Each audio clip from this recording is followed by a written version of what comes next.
A very good morning to all of you, all the students who have just joined Ambedkar University, and all my colleagues, all the staff members, all the non-teaching staff, faculty. A very, very warm welcome to all of you. This is the orientation program. Its schedule has already been shared with you. And I am both Prakash, and I am the current Dean of the School of Undergraduate Studies. Before I begin, I would like to introduce my team. On my right here is Dr. Sunita Tyagi. She is now the Assistant Registrar at the school. On my left is Ms. Asha Devi. Next to her is Ms. Priyanka, and next to her is Mr. Suresh Prasad. There is one more member of the team, Ms. Sunita Mahar, who's just going to join us. And you will have much to do with all these members of the office staff. They look after all the programs that you are enrolled in. Apart from, of course, the program coordinators, the main people who will coordinate your teaching and learning. Once again, a very warm welcome to all of you. We are, of course, doing this online, and as we all know, for the since the last year when COVID sort of set in, we have all been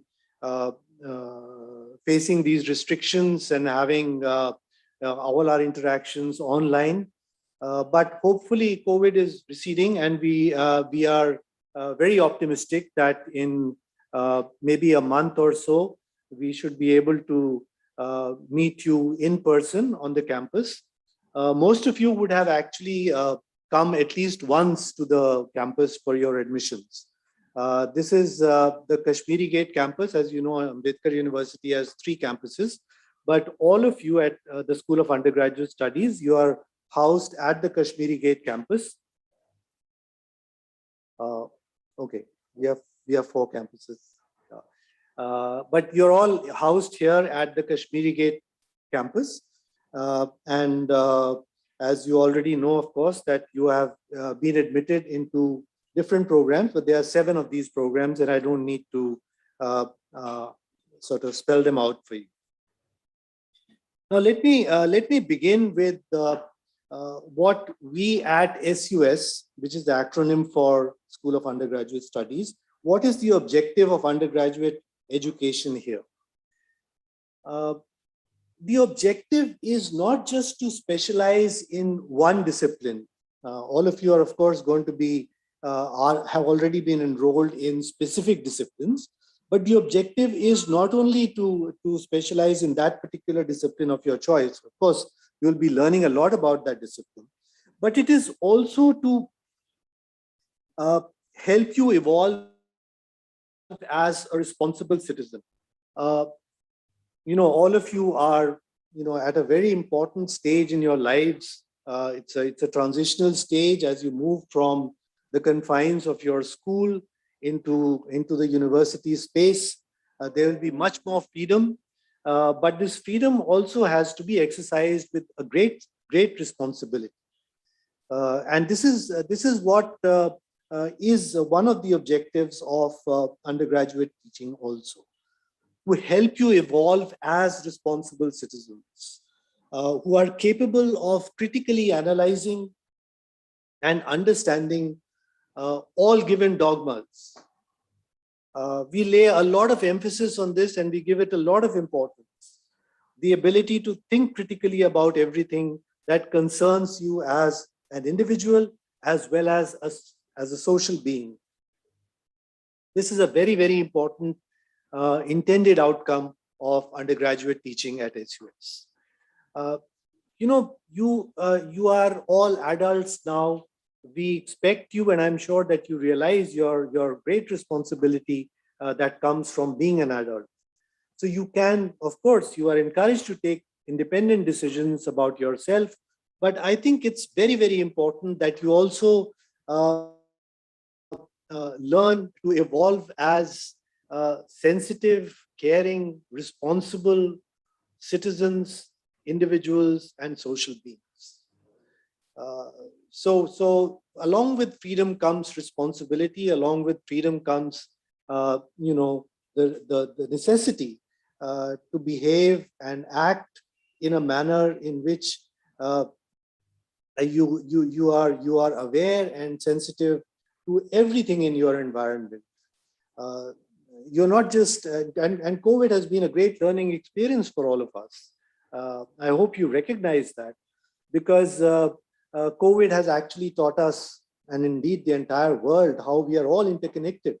It's no longer a question of just one individual or one group of people or one community or one city or one country. We have all been equally affected by this pandemic, and it has made us recognize that this interconnection, these connections which we have, should also strengthen our sense of responsibility which we have for all our fellow beings. And I do hope that your education at AUD, the 3 years that you will spend, and maybe some of you will spend many more years when you perhaps go on to do postgraduate degrees or research degrees. But I do hope that in these 3 years that you're here, you do sort of become conscious of and develop this sense of caring and responsibility and sensitivity towards all your fellow beings. Now, in order to promote a holistic education at SUS, the teaching learning process, the teaching learning happens not just inside the classroom. Of course, we have lectures, but we also have a whole host of activities, seminars, tutorials, also workshops, and field trips, because we do believe that these are all very important. It's not just classroom teaching which is important. You also need to be exposed to society, to the community at large, and we lay a lot of store by that, because a lot of our teaching is concerned with the marginalized sections in society, with the whole idea of marginalization and victimization and exploitation. So this is, of course, in keeping with the ideals and principles of the person after whom the university has been named, namely Dr. B.R. Ambedkar. And that constitutes very much a part of the vision of both the university and the school. The second thing that I would like to sort of highlight about education at SUS is, of course, interdisciplinarity. Now, this is actually built in. It's part of the DNA of our programs. All our programs, require almost compulsorily all of you to do courses outside your core discipline. In fact, you do almost 50% of your courses outside your core discipline, which is rather rare in most universities. So like I said at the beginning, you are not just specializing in one particular area, but you're also sort of doing courses in other areas, and you're looking at interconnections across disciplines. So apart from your foundational compulsory courses, as we call them, and there's a whole set of terms that we use for these different courses. There are these foundation compulsory courses, which are basically English and Hindi communication and environment. Apart from this, there are core courses in social sciences and humanities, and then there is a very wide range of elective courses. These elective courses come from different disciplines, different schools even. Please remember that while SUS, of course, offers the undergraduate programs here, but there are other schools like, for instance, the School of Culture and Creative Expression or the School of Design, which do not offer undergraduate programs, but do offer elective programs at the undergraduate level. So there are these whole lot of elective courses which are open for you to choose from. So you choose not just from 2 or more disciplines, that is of course very important, but you also explore the relationship between different disciplines, which I think is very, very important. So you're not sort of looking at disciplines or subjects in silos. They're not sort of restricted to silos, but you see them across. You see the relationships between these different disciplines. So, for instance, we have a course called Films and History. The relationship between cinema and history, and of course the history of cinema itself. Now, the basic structure of the undergraduate program at SUS, and this is true of all the 7 programs that you are enrolled in, you will do 4 courses which are foundation courses. These are compulsory courses, and since all our courses carry 4 credits each, therefore this will constitute 16 credits. Okay? This will include compulsory courses in Hindi, English, environment issues, and one foundation elective. Okay, but all of you will do these 4 courses, which makes up 16 credits. The second group of courses you will do are what we call discipline, core, and elective, right? So each of your programs has a basket of compulsory, that is core courses, which all of you are required to do, and a basket of elective courses in that discipline. And within those elective courses, you can choose. These will, so the discipline, core, and elective courses constitute, they make up 12 courses across 3 years. And therefore, this amounts to 48 credits. And finally, you have what we call general electives, which are kind of open electives, which can be drawn from other programs, from open electives offered, as I said, by schools which do not have undergraduate programs. And these, you will do 8 of these. And this comes to 32 credits. So in all, over 3 years, you are expected to do 96 credits to earn your undergraduate honors degree. In the case of social sciences and humanities, of course, the core and elective courses of the discipline, they are distributed over 3 disciplines. So in other words, you will be doing 4 courses of each discipline, and you will be doing these across 3 disciplines, and that will come to 48 credits. Just to give you an idea of how we operate, of course, at the university, but more specifically at SUS, we have, in one academic year, we have 2 semesters. We begin the monsoon semester normally around August, and we end up sometime at the end of November. But of course, COVID has disrupted many of these schedules. As you know, we will now be beginning the monsoon semester when you register for these courses, and we are now going to go up till March. Is that right? We will be ending in March. And of course, the winter semester normally begins in January, and it comes to an end sometime around mid-May. And of course, then between these 2 semesters, we normally have a winter break, the short winter break, maybe for about a week.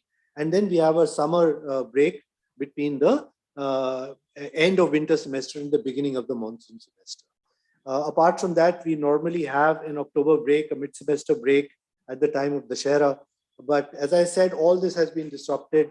Many of these vacations, we are having to sort of actually not have vacations at all, because we are having to cover up for lost time because of COVID. Okay. The Kashmiri Gate campus, many of these things, I'm just going to introduce a few committees and bodies which take care of different aspects of AUD SUS functioning. My colleagues will come in later and give you a more detailed presentation on various issues. But in a very general sense, I would like you to note that the Kashmiri Gate campus, as indeed all campuses of Ambedkar University, they are very, very gender sensitive campuses.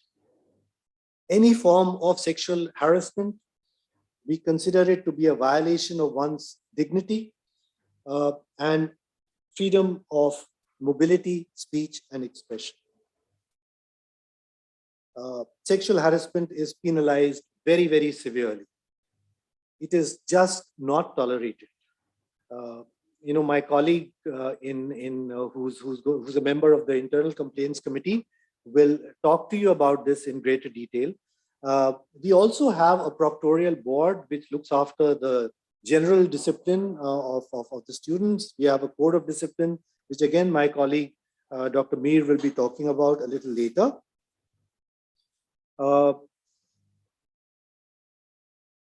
We have a pretty vibrant co-curricular activities, as we call them, which basically includes both sports and different societies like the drama society or the music society, and then of course each discipline, each program has its own society, like the history society or the English literature society, and so on and so forth. And these are quite active. Well, they were quite active till COVID set in. Of course, because of COVID, there have been lots of restrictions. But of course, as I said, once we resume normal functioning, you will be able to participate in many of these activities of these societies, and of course, sports.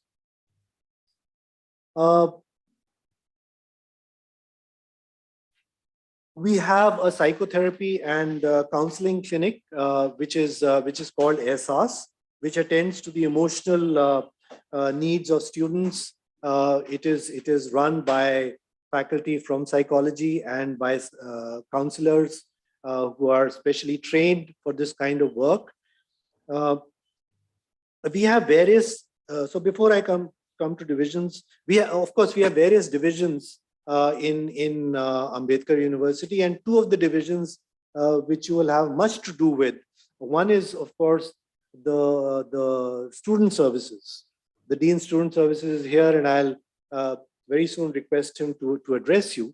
The other division is what we call the AES division, which is the assessment,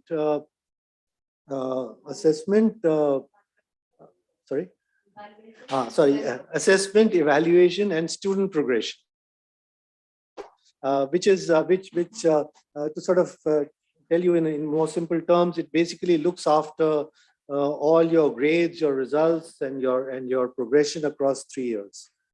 We have a policy with regard to progression, with regard to repeating courses, with regard to partial repeats where you're not able to, what is the equivalent of a compartment grade, and we will talk about this in greater detail.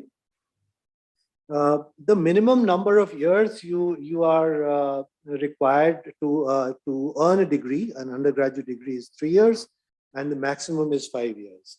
So if for some reason or the other you're not able to complete your degree in 3 years, you're allowed actually 4 extra semesters or 2 years to complete this in the normal course. We also have something that we call the Student Welfare Fund.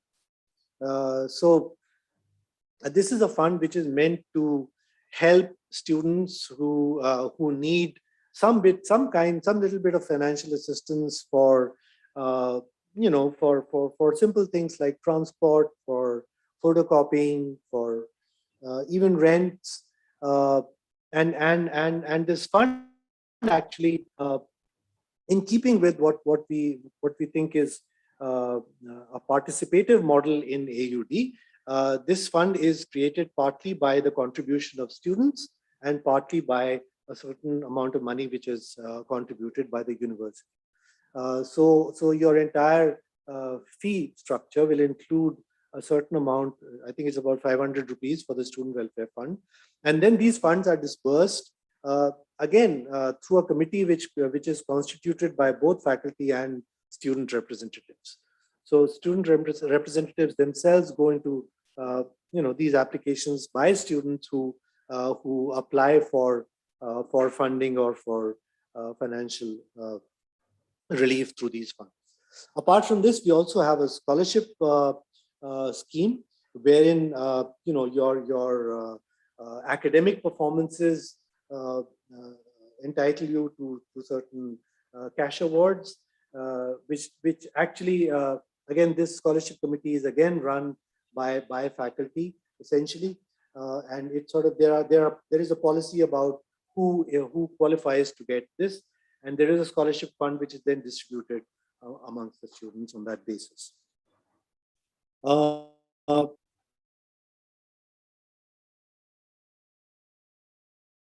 We also have a mentorship program at SUS.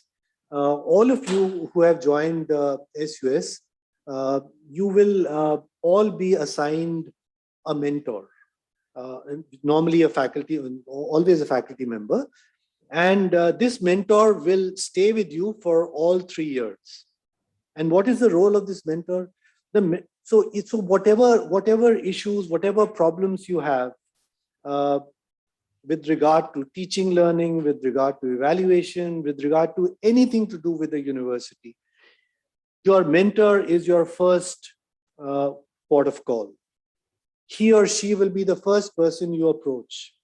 Okay, and then then there is a body called the student faculty committee. There is the program coordinator. So within the program committee, many of these issues they will try and resolve. The student faculty committee again is a very important committee because these are elected students who will collectively represent the grievances or problems of students within the program, and the faculty members will address these. And normally most of these issues and problems are resolved at that level, at the SFC level. In case they cannot be, then of course they are taken to the dean, which is me, and then if necessary to a higher level. But normally we have not had any such issues so far. We have an attendance policy again, which involves progressive grade cuts depending upon how much attendance we require from you. We are stricter with the first years. We get a little more liberal in the second years. And of course, by the time you reach third year, we expect you to be responsible yourself. So we don't have an attendance policy. But of course, we expect you to come to class. Much of this will be explained by your program coordinators also. So the way we have scheduled this orientation today, after I speak, there will be various heads of divisions whom I will be inviting to speak to you to make their presentations. In the afternoon, please remember, all of you have been sent separate links, and you're all expected to join. This is where that will be an interactive meeting where you will be able to talk to your teachers, to your faculty, to the faculty members in your programs, and where all your doubts, your questions will be addressed. Please, this is absolutely compulsory for you to attend this meeting in the afternoon, right? So this will happen at 3 o'clock in the afternoon, and all of us will be there. The faculty members will be there. So may I now invite the Dean Student Services, Professor Suresh Babu. He's here to please address the students. Suresh Babu is a very important member. He heads a very important division. Thank you both. He has been looking after everything so far and will continue to look after many more things to do with students. Great. Thank you. Thank you both. Ramesh, can I get my video on so that folks can at least recognize me if they see me on campus? The video is off. It's disabled by host. Okay. In any case, whenever you can switch it on, you can let me know.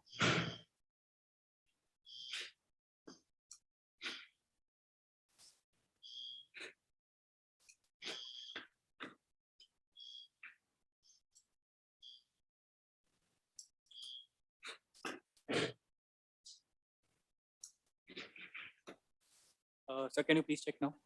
Yeah, I think I'm visible now. Yes. Yes, sir, you are visible. All right. Thank you so much.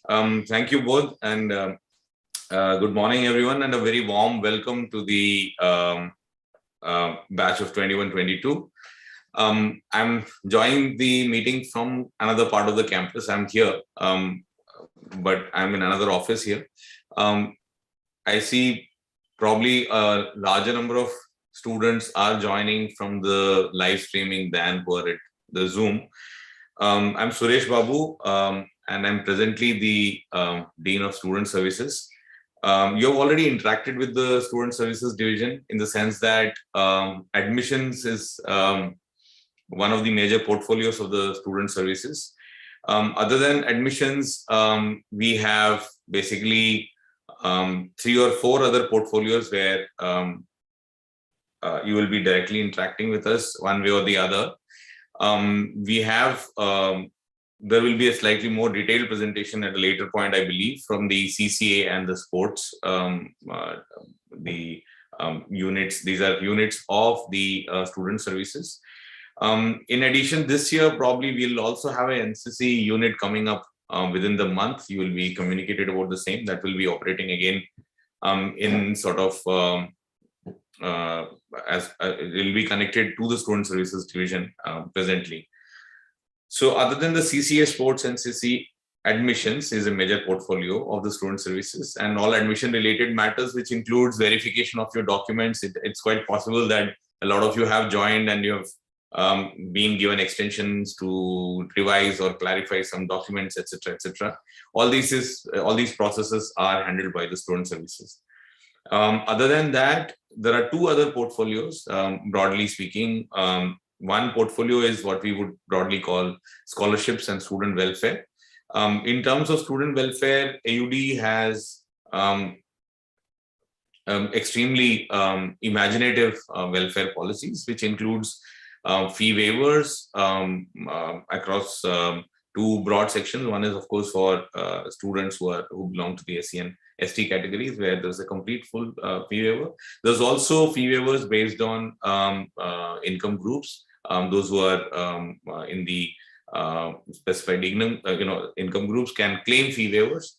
So in terms of welfare, we have the fee waiver mechanisms. There is also what is called as the earn while you learn scheme, which is implemented through various processes at AUD, through which students are able to gather some financial resources for working with the university divisions on a need basis. And so as the name suggests, earn while you learn scheme. You can look at some of the details of this in the bulletin of information, where some of this is also detailed out. And Professor Bodh has already mentioned the Student Welfare Fund, which is a mechanism by which we support the students in very humble ways in terms of how much the Student Welfare Fund has a limited budget, and every school has a particular budget that is announced at the beginning of the semester, which is used in accordance with certain norms, and there's an SWF committee that processes your bills. And so on. So it's a very useful fund for people, which covers their daily expenses and who need the support of the Student Welfare Fund. Yeah. In addition to the welfare mechanisms that are instituted through these things, there's also what is called as the learning enhancement budget, which is basically a specific support system mainly for field-based learning activities that the students may be engaged in. There may be field trips, there may be projects that you will be doing with the faculty and so on and so forth. So there is some kind of support that the university provides to the students for these kinds of activities. In addition to the welfare measures, there are 2 kinds of scholarships that are there. There are other scholarships which are national and other kinds of scholarships which are there. But within the AUD, there are 2 scholarships that we provide to the students. One is what is called as the academic merit scholarship. Then there is also a merit progression scholarship, in which students who have made grade jumps across semesters are additionally sort of incentivized. And then there's, of course, performance-based merit scholarships. So there are 2 kinds of scholarships. You can read about them again in the bulletin of information.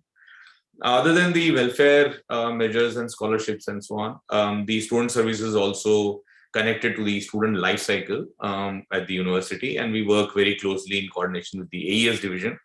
And this has to do with registrations, fees, again, fee waivers. Every semester you will be registering yourself based on the credits that you are sort of going to accrue in that semester.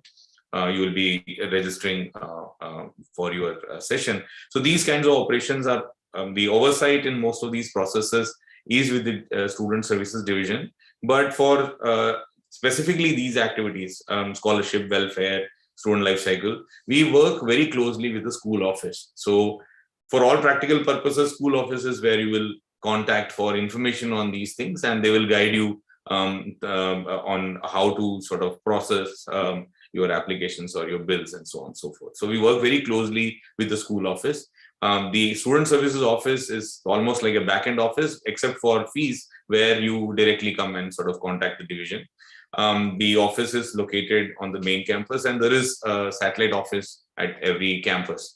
The Lodi Road campus, as well as the Karampura campus, has some officials who will be sort of interacting with you as the student service contact for processing your applications and requests and so on and so forth. I think we are already a little short of time, and also I think in the post lunch session you will be meeting your program teams, which the teams would be probably telling you more details about these schemes that are available and so on and so forth. If you need any information, you can always contact your assistant registrar, who will be able to give you more details other than what is given in the bulletin of information. I would like to stop by sort of reaffirming that at AUD, we consider it a privilege to be associated with these formative, crucial years of your life. And we really feel privileged to be part of this journey. Yeah, thank you.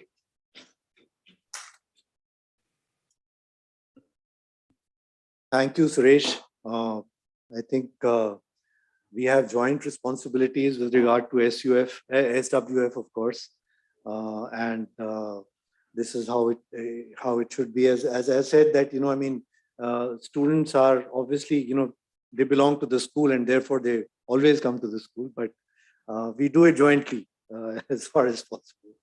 But thank you very much for that introduction to your division, and I'm sure the students will in due course of time also begin to recognize where what is located and who they have to approach in case they have any issues. So thanks a lot for that. I will now invite Dr. Jyotirmoy Bhattacharya, who's the Dean AES. A very, very important division because your academic progress and your assessments and your results, everything is handled by them. Though, of course, as in the case of SS, we are, we also sort of cooperate and do much of the work, some part of the work at least. Jyotirmoy, welcome, and can you sort of please address the students? Thank you both. Thanks a lot. And I would like to welcome all the students who are beginning their time at AUD today. So as both said that the division assessment, evaluation, student progression really is the central repository on everything related to grading, assessment, promotion, and finally your graduation from the university. Most of the time you don't have to directly interact with us. You interact with the schools, and just like Suresh said about student services, we are the back end who are the final kind of storehouse of all this information.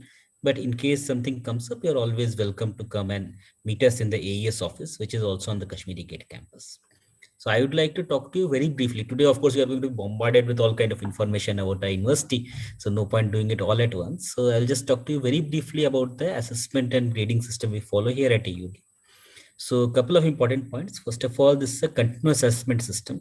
So the whole plan is that you will have multiple assessments throughout the semester, which evaluate you and which continuously gives you feedback instead of one big test at the end of the semester.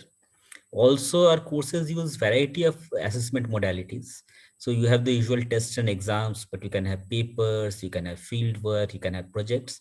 So from course to course, the course coordinators will be telling you about the particular way that you will be evaluated in that course, different kinds of ways in which you will be evaluated. At AUD, we follow a grading system. Let me see if I can share my screen with you. Give me a second, please.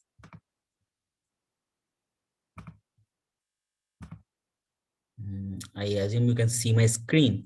So you see here the 11-point grading system the university follows.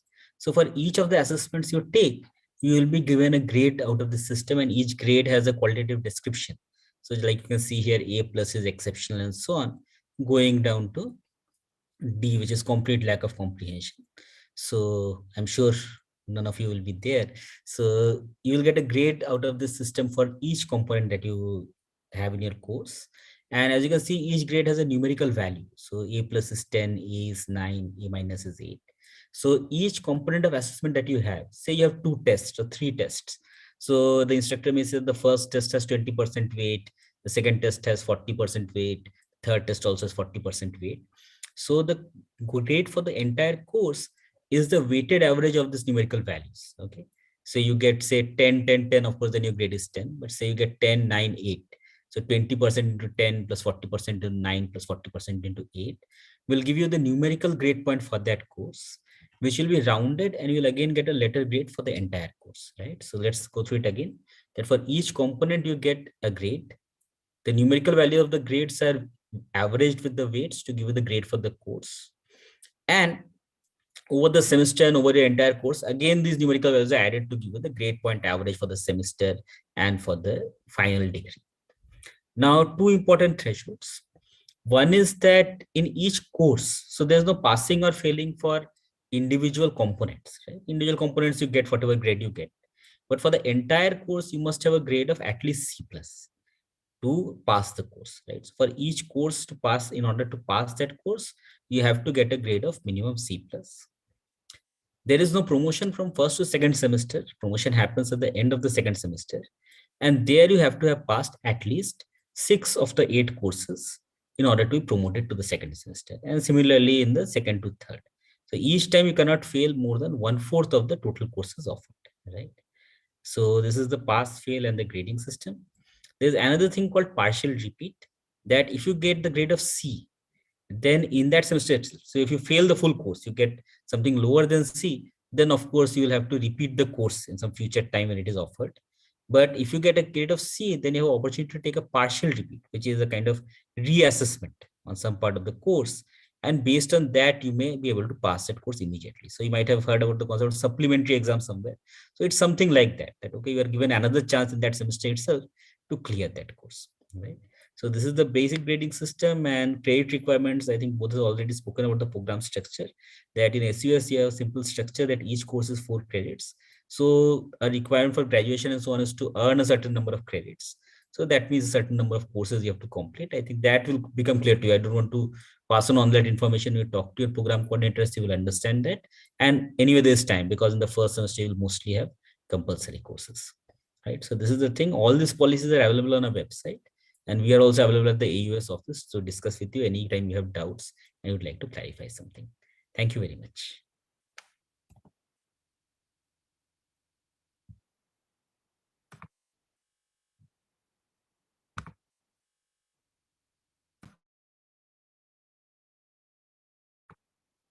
Thank you. I'm done. Unless there are any questions. Yeah. So, thank you, Jyotirmoy. Of course, we have school level policies also with regard to progression and which are school specific. Particularly because a lot of other programs are postgraduate programs and they have their own sets of policies with regard to that. So you will, of course, all of you will be provided a soft copy at the moment of the handbook, which outlines all these policies and everything to do with your 3 years at AUD. Now, one of the things that we have Alka here. We have Alka here? Yeah. Okay. So one of the things one of the places that you will obviously be visiting quite frequently when you join the campus is the library. We have a very well-stocked library, and of course, over the years, we have innumerable electronic resources which are also a part of the library, because not everything is available to students during these times when everything is online. And of course, as needless to say, as students, the library is the place to be when you are here, because of obvious reasons. We have with us now Dr. Alka Rai, who's the librarian at AUD now, and I will request her now to address you and sort of familiarize you with how the library works, how you can actually use the library even online, particularly till such time as you join the campus physically. Alka? Thank you so much, Professor Bodh Prakash. Good morning, everyone. And on the behalf of the whole library team, I would take this opportunity to welcome all the freshers in AUD. And I hope the next 3 years will be going to be the most beneficial and memorable day of your life. In today's session, due to the time constraint, as we have only 10 minutes for the library session, so I will only brief you about what kind of services AUD library is providing to users, how you can access OPAC. But when you will get your all credentials from the IT services and from the library, then we will have a detailed hands-on session. How to use library remotely, and we are going to launch e-library. Then you will have the opportunity to access the whole library on a single window platform. So let's start. I will share a very small presentation.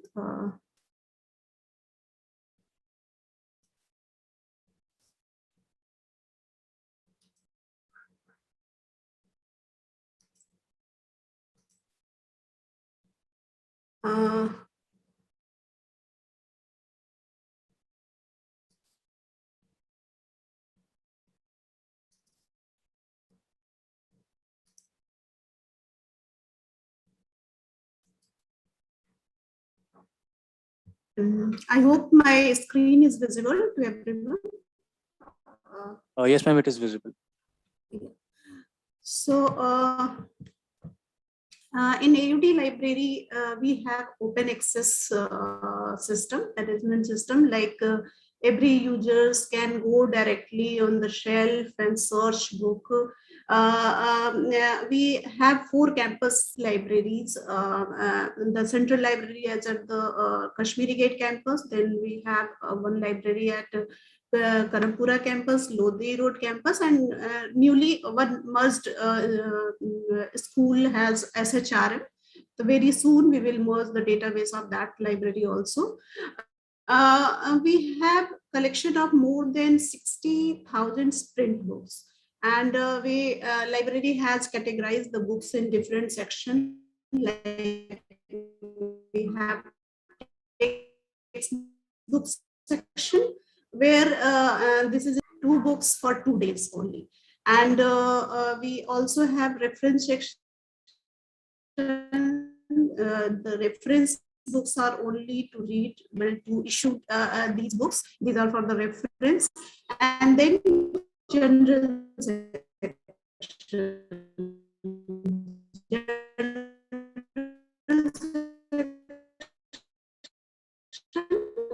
In this section,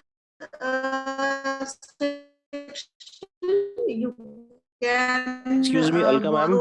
Have e-journals. So yes. Alka ma'am, your Hello? network is not proper. Not visible. Your network is not proper. No, it is visible, but your network is not proper. You can switch off your video. Okay.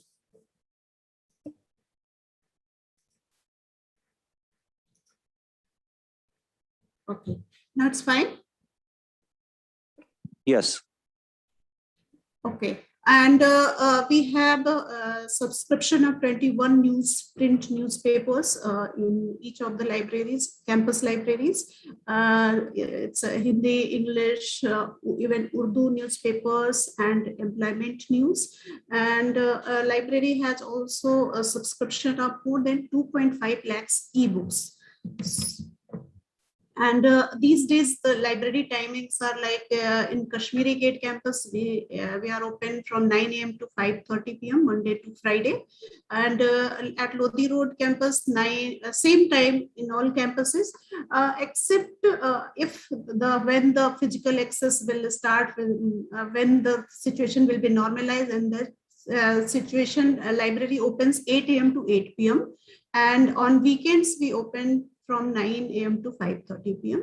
And library only closed on the 3 national holidays, the 15th August, 2nd October, and 26th January.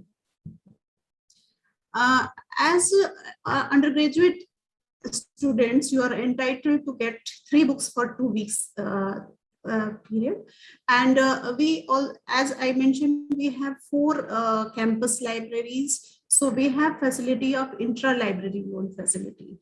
Means from here, like if suppose any book is available in our Lodi Road campus library or Kashmiri Karampura campus library, and you are studying at Kashmiri Gate campus, then you can request for the book from the other libraries as well.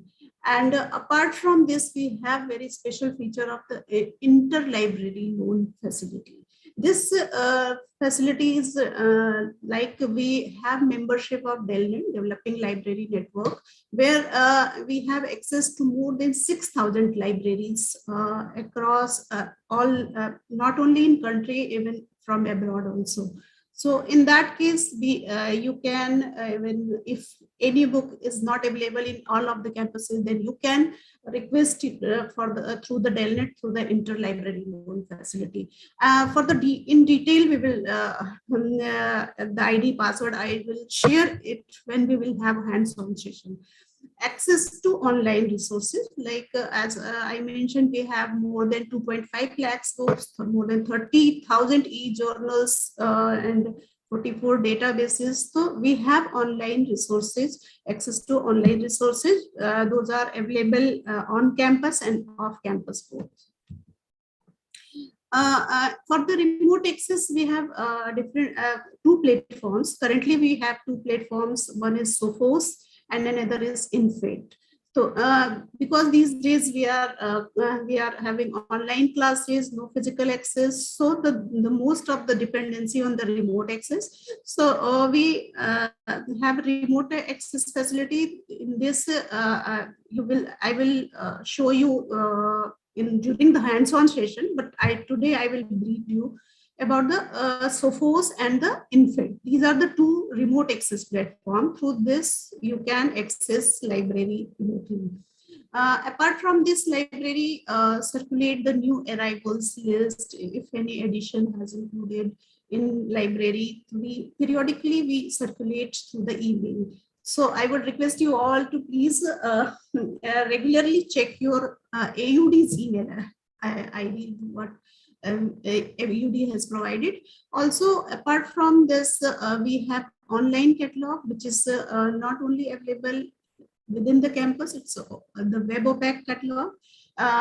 We also provide the document delivery service. Like if anything is any article or any book chapter which is not available, you want any book chapter or article, and we don't have subscription of this, in that case you can write an email to me or other library team members. So we will arrange this through the DELNET. This is the document delivery service.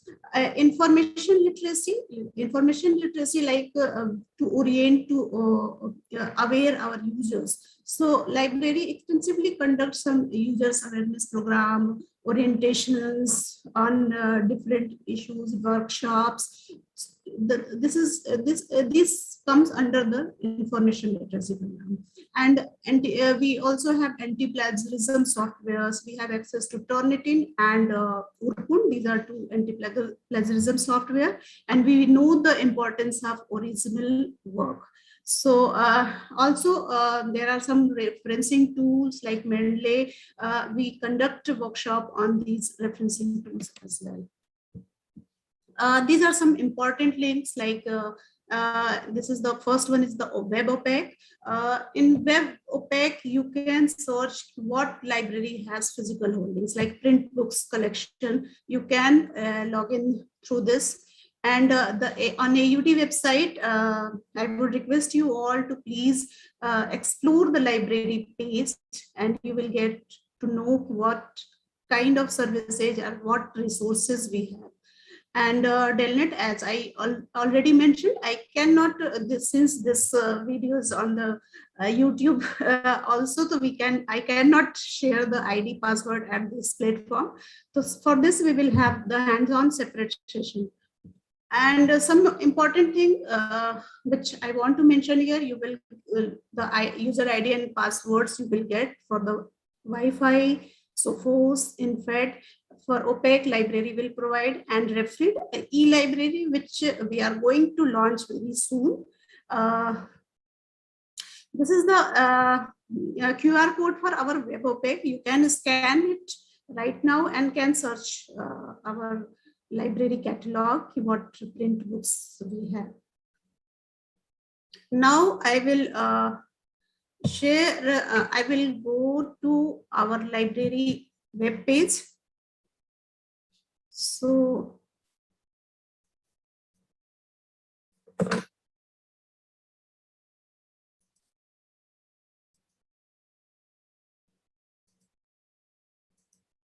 this is our library page, university page, Ambedkar University Delhi page. You have to go on the services. Both AUD website is visible in my screen.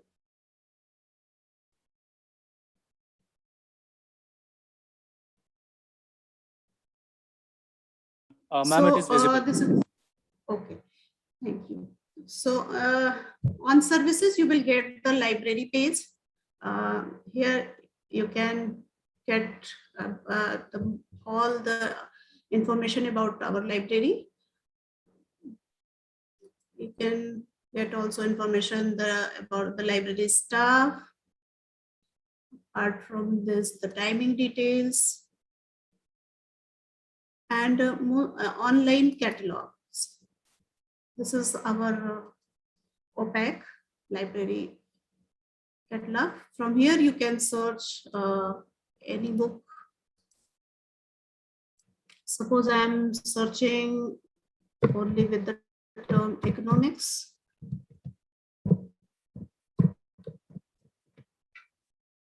You can see the option here, the all libraries. If you are studying in the KG campus library, you can only select KG, or simultaneously you can search the KP and Lodi Road as well. But for all libraries, it will show the results of all the campus libraries. So you can see the 852 results. I only put the economics word.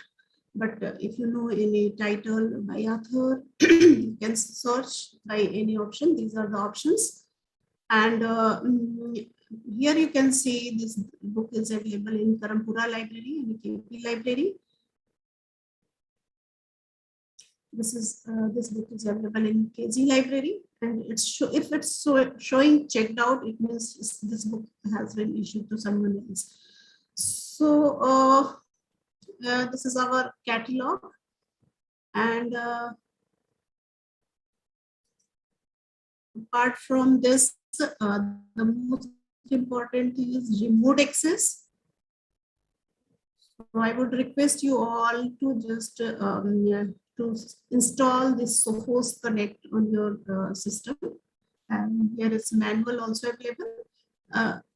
These are the video tutorials too for these two platform, how to install and how to use them. When you were, I think you have got your credentials for the course and Wi-Fi, everything. When you will get, then you will be able to access these resources. But meanwhile, you can download from here. And we will also have separate session on these facilities. And this is the e-resources, what we have. And these are the individual journals. Those are available online.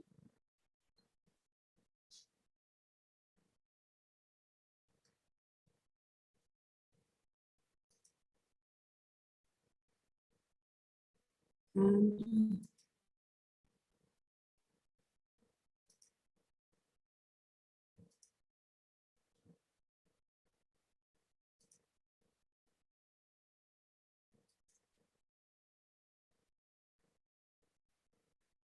this is for the online database. So you can see we have 47 databases in subscription. So these are, you will be able to download full text articles through these databases.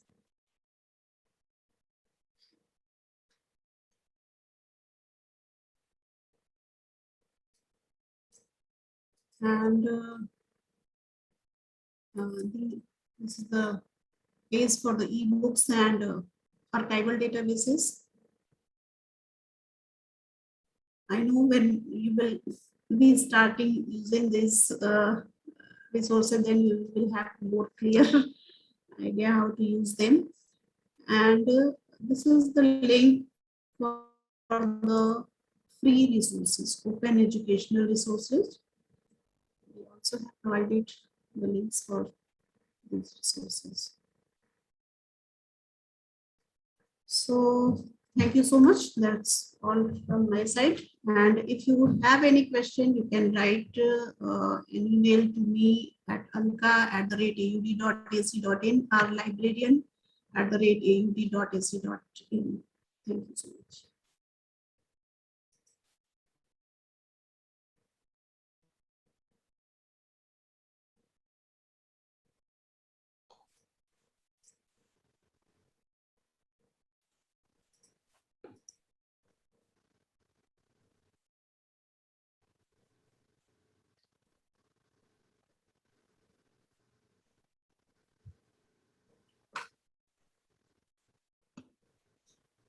Thank you, Dr. Rai, for that very comprehensive presentation on the library.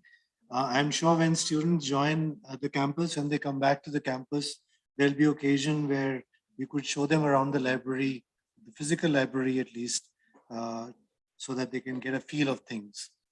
Now, I would like to now invite Dr. Taneja, who is the director of the IT division at Ambedkar University.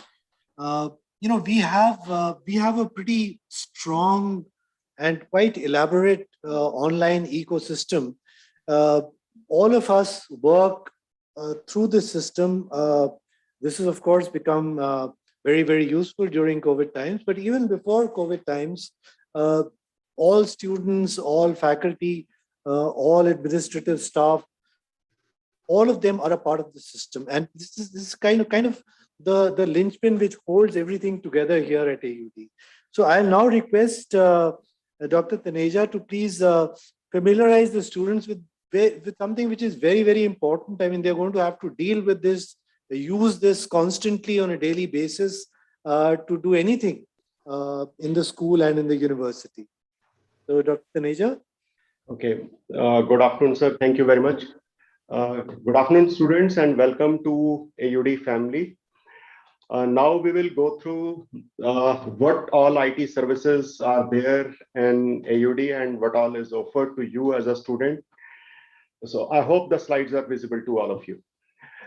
So we will go through what all is there available in IT services and what is specifically you should know as a in the beginning. So I will emphasize all on those points throughout these presentations. So in the IT services portfolio, these are three different verticals, which we call it as infrastructure. Infrastructure means your local area network, your computers, your servers, your storage, your email, your VPN connectivity, etc. Applications is, in a layman language, we call it as a software. So your ERP, your student lifecycle management, your attendance, your grading, etc. will be there. Then comes the third set of applications is web portals through which the new applicants or the public interacts with the university. Like when you were applying, you were accessing through our website and through our admission portals to the university. So these are three different verticals, of course, supported by some different disaster recovery plan, business continuity plan, etc. So now coming specifically to IT infrastructure, the university has its own local area network, which is a 1,000 plus network, and it is spread across three different campuses. And now a fourth campus has also come up, which gives only PG students for School of Heritage and Research Management at Vasantkund. That is a fourth campus only for PG students. So all these campuses are interconnected. We will go through all these details of IT infrastructure in the coming slides. So AUD is part of National Knowledge Network. So just for the sake of knowledge, what is NKN? Maybe you guys have heard of Internet 2. So Internet 2 was something which was started by United States around 15 to 20 years back. That was a network for research and collaboration. So on the same analogy, India was the second country after which created its own Internet 2, which we call it as National Knowledge Network, which is governed by Government of India. And this connects more than 1,500 research institutions across the country with each other. And that is to on a 1 Gbps interconnectivity of these institutions, so that these research institutions can collaborate with each other on high bandwidth and compute resources. So this is the source for us to internet also. So AUD is part of this. Now coming to the LAN infrastructure, this is a standard. Don't get confused with this. This is a standard infrastructure with for supporting you for your day-to-day activities.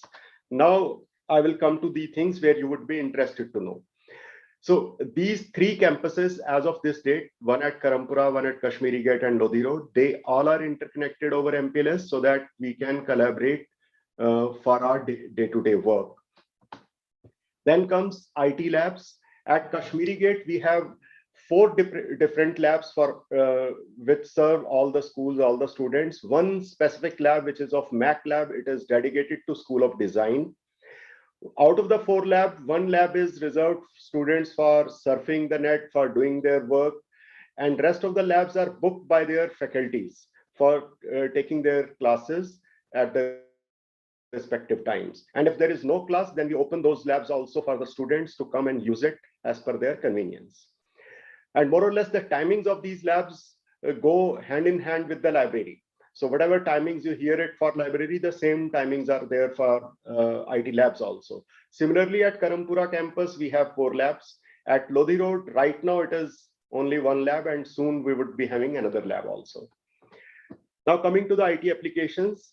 So there are different, like you have sought admission through this. That was one of the applications. You have automatic selection process and cutoff list for admissions, online course registrations, attendance, your component grading would be there, your term and final transcripts would be coming out through this, degree printing would be there, and fees management. So all these things which you see on the screen, they belong to the students. So this is we call it more or less like a student lifecycle management in an ERP.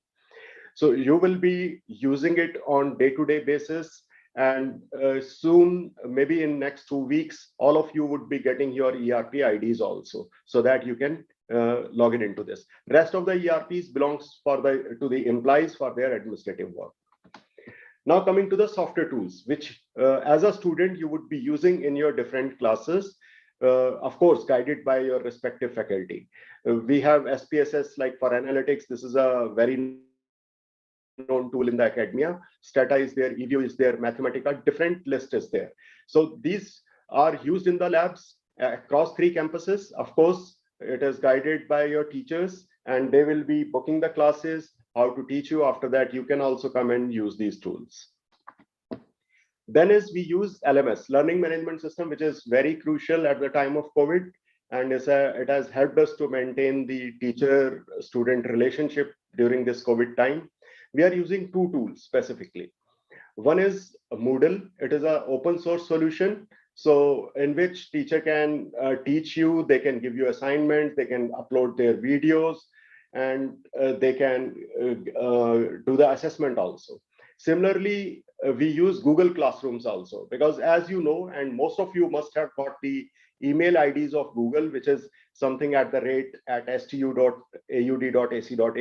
So through that, you would be getting from your respective faculty Google Classroom invites also to join the classes in the time to come. So we are using these two tools specifically, and teachers decide whether they want to use Moodle or they want to use Google Classroom. So some of you would be using both also. So now it comes to it, like in the beginning as a student, what all will you get?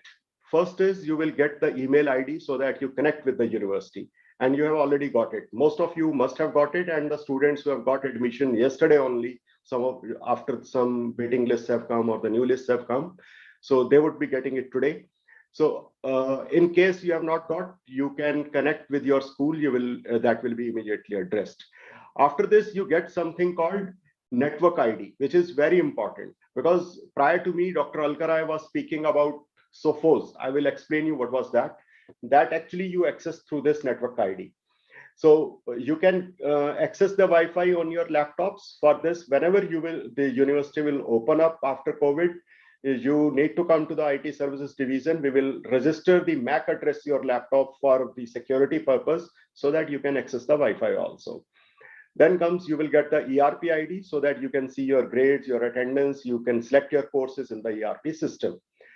Learning Management System, Moodle, as I explained you in the previous slide, you will be using it for your study purpose. So InFed or InflibNet, these two are the names which Dr. Alkarai from library was also using this term. So it is a term for which Government of India in collaboration with UGC, they have come up with a network which they call it as InflibNet, which is actually a consortium of many e-resources, so that you need not to go and search on Google and do something. It is an umbrella which is called as InflibNet, through which multiple e-resources are accessible from a single window. So how to access it? Maybe library will have a different session with you guys, or you will learn it with due course of time. So this access is also provided. Last is Turnitin, or we call it as anti-plagiarism software. This ID, you will get it from your faculty. Like if they are giving you some assignments, you want to check your plagiarism yourself, then you will get this ID from your respective faculty only. So all these facilities come. Now I'm specifically coming to VPN, which is the second term written in this, or the Sophos. Sophos was the product name which Dr. Alkarai was telling you. This all of you would be using to access the e-resources. As she explained you that on the website, you go onto the library page, in the remote access, you will get the details. How to connect, the video is there. The username passwords will be given by IT services to you. So as and when you need to access any resource, you will get this ID from us. Now coming to this, you already have started using it and you are accessing this today from this communication email ID. Then this is the intranet, which we call it as e-notice board of the university, on which all the current notices we keep on posting. Then this is the VPN portal, which will be the important connectivity in this COVID time for all of you to use. Then comes the ERP. You will be using it for seeing your attendance, your grades, your course selection, etc. This all will be available at the ERP. And these all are the screenshots which we can take a separate session with you as and when you need for ERP access of this. You can see your attendance or anything. Now, how to connect with IT services? For any of your technical queries, you can definitely drop an email to IT services. whatever campus you are, whether you are at Lodi Road, whether you are at Kashmiri Gate, whether you are at Karampura, you can connect with us through this email ID only. But I would request you to please come to us for technical queries. For rest of the queries, you will have to go to your concerned school. Because since we have given you email IDs, many emails are coming to us, when are the classes going to begin and some other information. All those things will be available to you from your school. And for some of the queries, you will be going to the Student Services Division also. But all for technical queries, please drop an email to itservices@aud.ac.in. So these are the stuff whenever you would be using it, coming to the AUD campus. These are the first point of contact for you at the 3 campus. They will be, and otherwise there is a large team and they are leading their team at the different campuses. Thank you very much and welcome to AUD once again.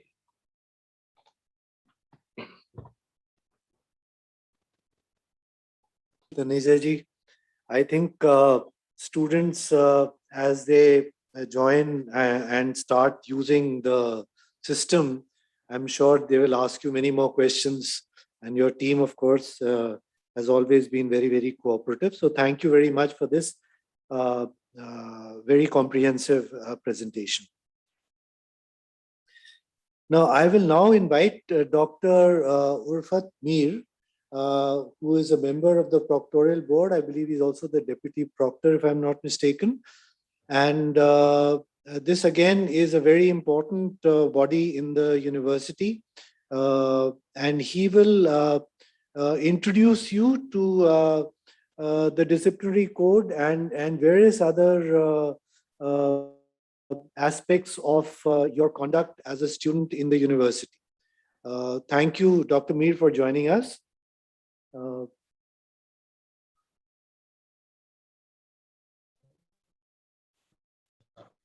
Thank you very much, Sir Bob. Good afternoon, everyone, especially first year. I'll be briefly introducing you to the proctor office at AUD, the mandate of proctor office and some of the vital information regarding proctor office with you. The first important thing about proctor office is that, this office works in furtherance of university's commitment to provide safe and secure learning environment for all the students at AUD and ensure that students are treated fairly and in a transparent manner, both academically and personally. In return, the university expects students to abide by the code of discipline. So university has a code of discipline, which lays down the guidelines for the conduct of students at AUD within the campus, in hostels, in classrooms and outside. And the overarching, premise of this is that how we behave and conduct ourselves, especially the student community, not only the student community, but all of us as, responsible, courteous, respectful citizens and individuals, and how we respect each other, one and each other. I think that's the important aspect, that is the underlying guiding principle of this, this office. So I will not go into the details of, and I'm not here to sort of, warn you on the very first day that here we are, to sort of discipline. No, we are not here. We are a university that respects, each other. We are a community that, respects each other's rights, that ensures that we don't hurt each other. But however, in case, there are any such incidents which actually take place where any student feels threatened, hurt, is intimidated. So what are the mechanisms through which you can actually seek redressal of that? So that is what the proctor office actually essentially, deals with. So there are 3 documents that are very vital here, of important information. The first one is, the code of discipline. Again, the link for that, we will shortly share the links of all these important documents and the contact details with you through email. I'm not displaying it here. You may not be able to even note down that, in this short span of time. But the code of discipline is a very important document that tells you about the responsibilities, the roles, and the expectations from the students. At the same time, that if there are any violations of the rights of the students, if there is any violation of the law of the land, or other matters of indiscipline, how those matters of indiscipline are dealt by the university through proper channel. So there are those penal measures as well, those punishments also which are there, which are prescribed and approved by the, relevant competent university authorities. So that's one. The other one is important document, which is SOP, for redressal mechanism with regard to matters of student discipline. So who to approach, when to approach, how to approach, all the guidelines are there. So again, the link of that will be shared with you.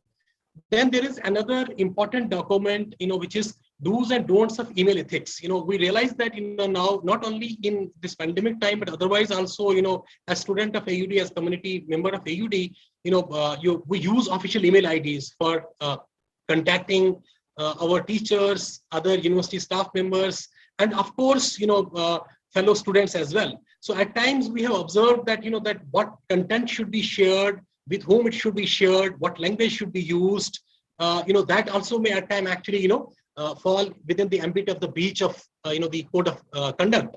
So it's important for you to know, the do's and don'ts of email ethics as well. So again, we'll be sharing that document with you as well. The proctor of the university is Professor Satyaketu Sankrit. The proctor office is located at Kashmiri Gate office. There are two important email IDs of proctor office. Again, we will share the email IDs with you, but I'll just, say it here. It is simple, proctor@aud.ac.in and proctoroffice@aud.ac.in, which you can use for contacting the proctor office. If there is any concern on your part, if you feel there is anything that you need to report, as a matter of violation of the code of discipline, so you must do that. But on our part, we would actually expect you to, conduct responsibly, respectfully within the university premises, and read and become familiar with the code of conduct.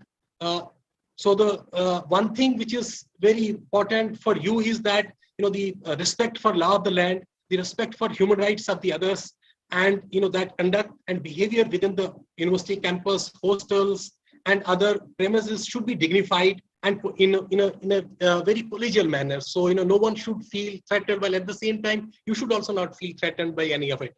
And of course, the university is there to ensure and to maintain that a vibrant academic, intellectual, cultural, and social atmosphere, which is consistent with the objectives of the university, is made available to you. Any matter can be reported, through email or otherwise also, because the office contact points are there. With this, I would like to stop here, but then by tomorrow you will receive an email from the proctor office, which will have the details of the important links for the documents and also the contact details of who you should approach in case there is any concern that you need to report. Thank you very much. I'll stop here.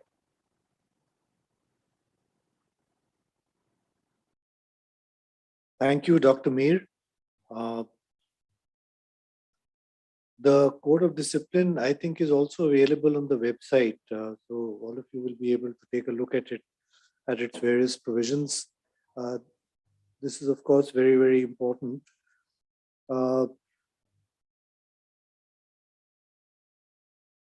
We will now move on to the presentation by the Center for English Language Education, or as it is known in AUD by its acronym CELI.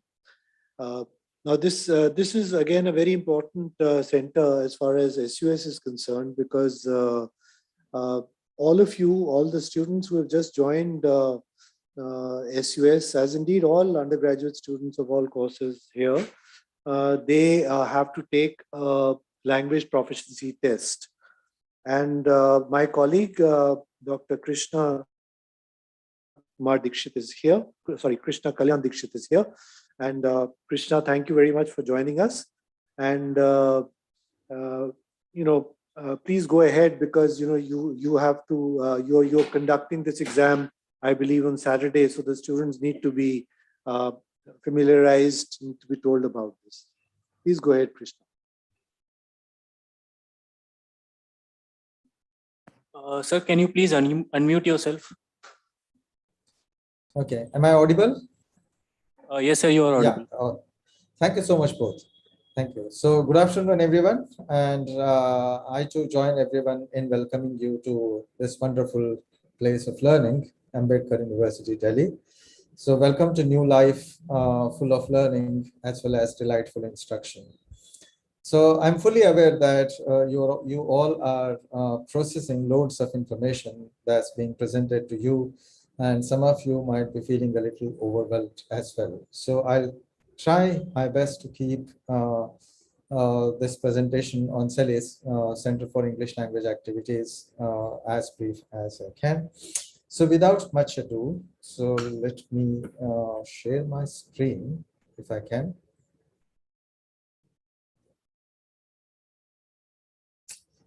Can you all see this on your screens now?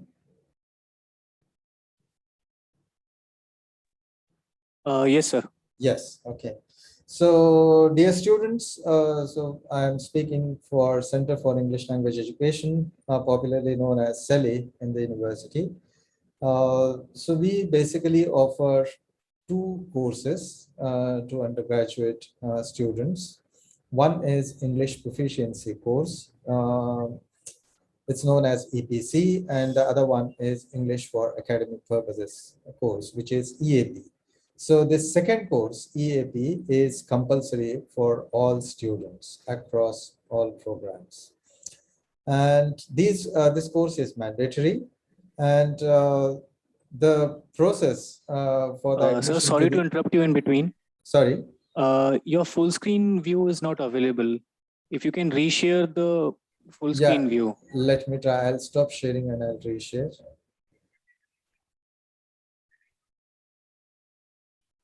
Is it okay now? Yes, sir, it's okay. You can go ahead. Sure.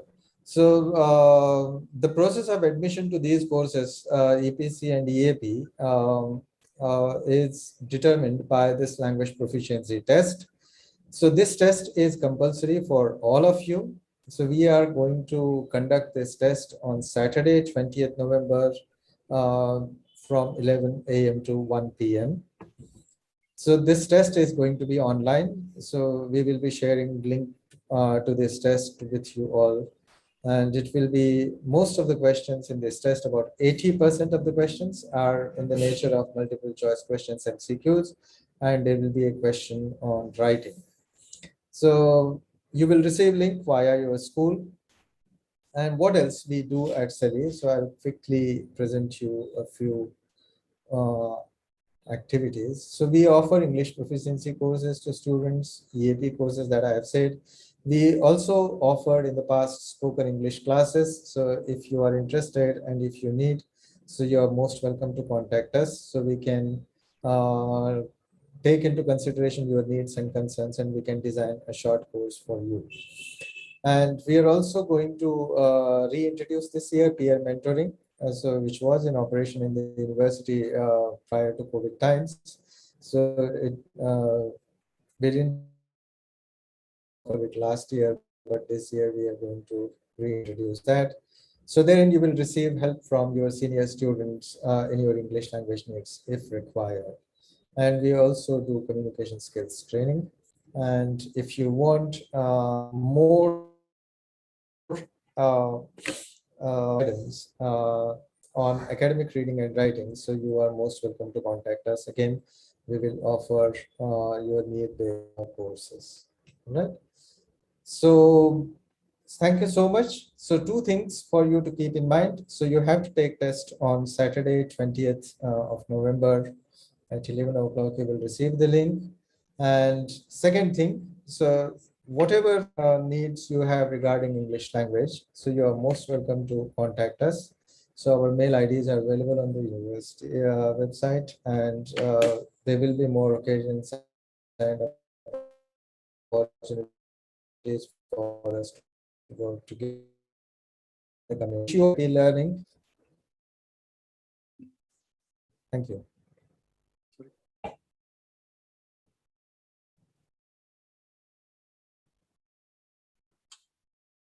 So thank you, Krishna. I think students need to remember that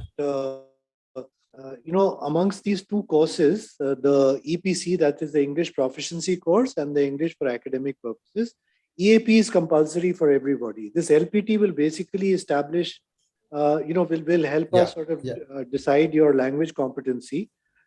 and some of you may be required to do the EPC at the first stage. This is very, very important for us because, as you know, the medium of instruction in AUD is English, and therefore your competence in the language is extremely important. And Sally is doing, a wonderful job of actually not just overseeing this exam, but also sort of working towards providing these English language and communication skills to all our students. So thank you, Krishna, for that. We will now move on to the co-curricular activities and sports activities at AUD. As the Dean SS, Dr. Suresh Babu earlier had mentioned, I will now invite Mr. Sunil Dahiya, who is our sports officer, to acquaint you with the various activities, both the cultural activities. We have 2 festivals in the annual calendar. We also have various other activities, and apart from, of course, the sports activities. So, Mr. Dahiya, please come in and talk to the students. Yeah, thank you, sir, and good afternoon, everyone. Myself is Sunil Dahiya. I am Assistant Director of Sports. So, Assistant Director of Sports in AUD. And AUD sports program for all in one. यानी कि AUD program for everyone. Every means sports program for students, sports program for faculty, sports program for staff, and sports program for class 4 employees, सफाई कर्मचारियों का. यानी कि AUD sports program वो सबके लिए है. इसमें फर्स्ट स्टूडेंट की कैटेगरीज हैं, डिफरेंट कैटेगरीज हैं. जो बेस्ट परफॉर्मर, हाई लेवल जो स्पोर्ट्स पर्सन है, उनके लिए हम एक सेपरेट प्रोग्राम ऑर्गेनाइज करते हैं जिसमें हमारा मैक्सिमम उनके कोचिंग पे फोकस होता है, ट्रेनिंग पे फोकस होता है, एंड डिफरेंट पार्टिसिपेशन पे फोकस होता है कि उन स्टूडेंट्स को AUD टीम के साथ एसोसिएट करके उनको हम all India interest day, north zone interest day, national games वगैरह मैक्सिमम पार्टिसिपेशन होता है, जिनसे उनका कॉन्फिडेंस बिल्ड होता है और वो अपने गोल को अचीव कर सकते हैं.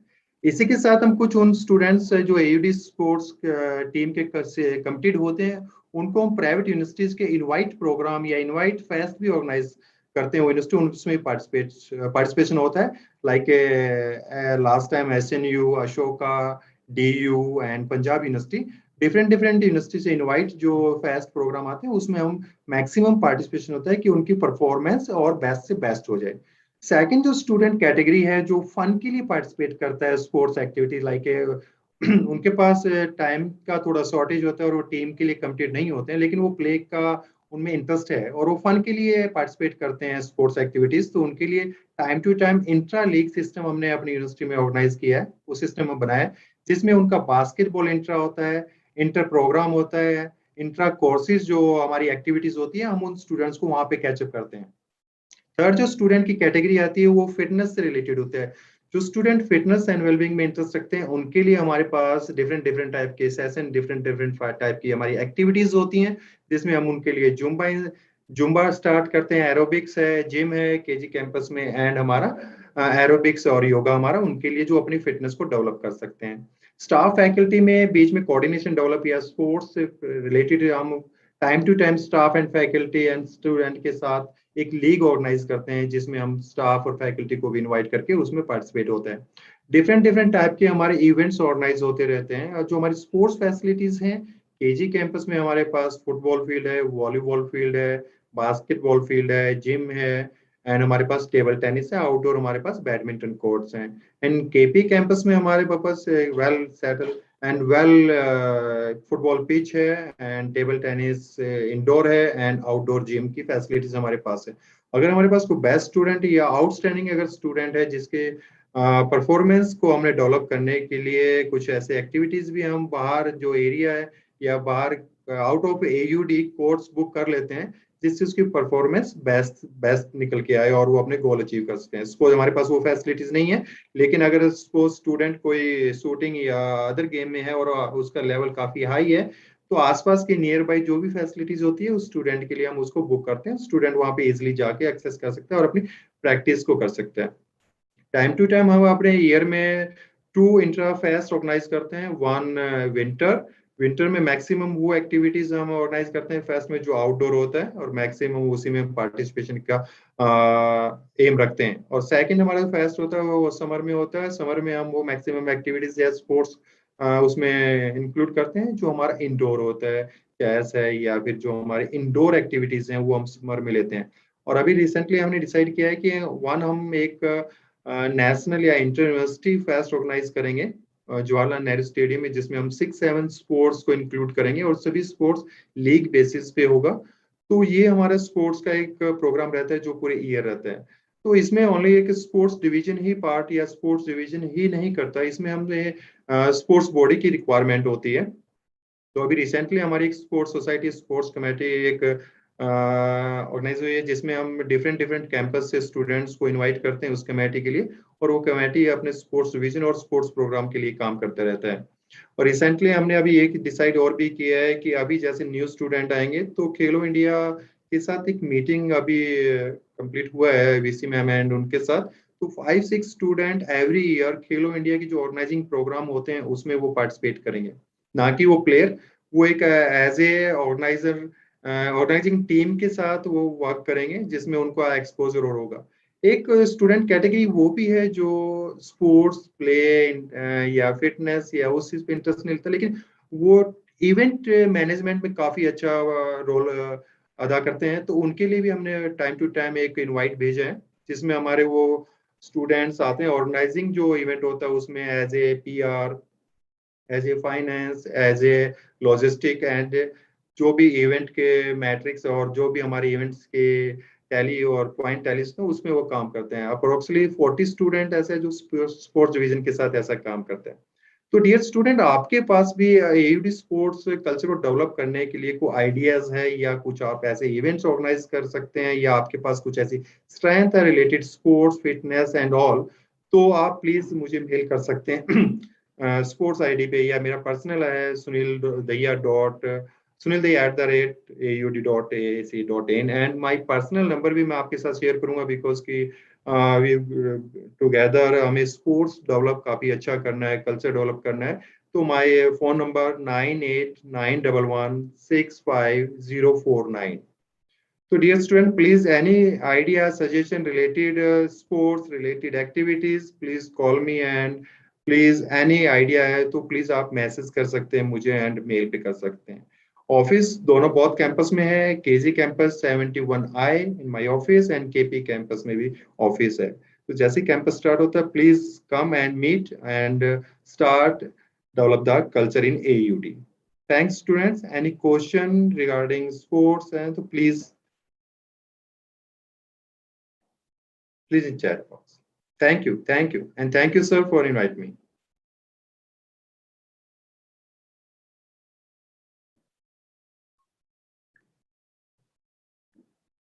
Thank you, Mr. Daya. I'm sure once the campus reopens, you will get students who will get in touch with you, because of COVID, of course, not much has been happening over the last few months. Yes, sir. And I hope we can go back to more active sports department here. Yes, sir. Thank you, sir. Thank you. We have an incubation center at Ambedkar University, which has started recently. And the incubation center actually encourages students to come up with innovative ideas, design projects, and this is something that has taken off very recently. We had the inauguration of this center just a few days ago, where the Deputy CM of Delhi and the Education Minister had come and inaugurated it.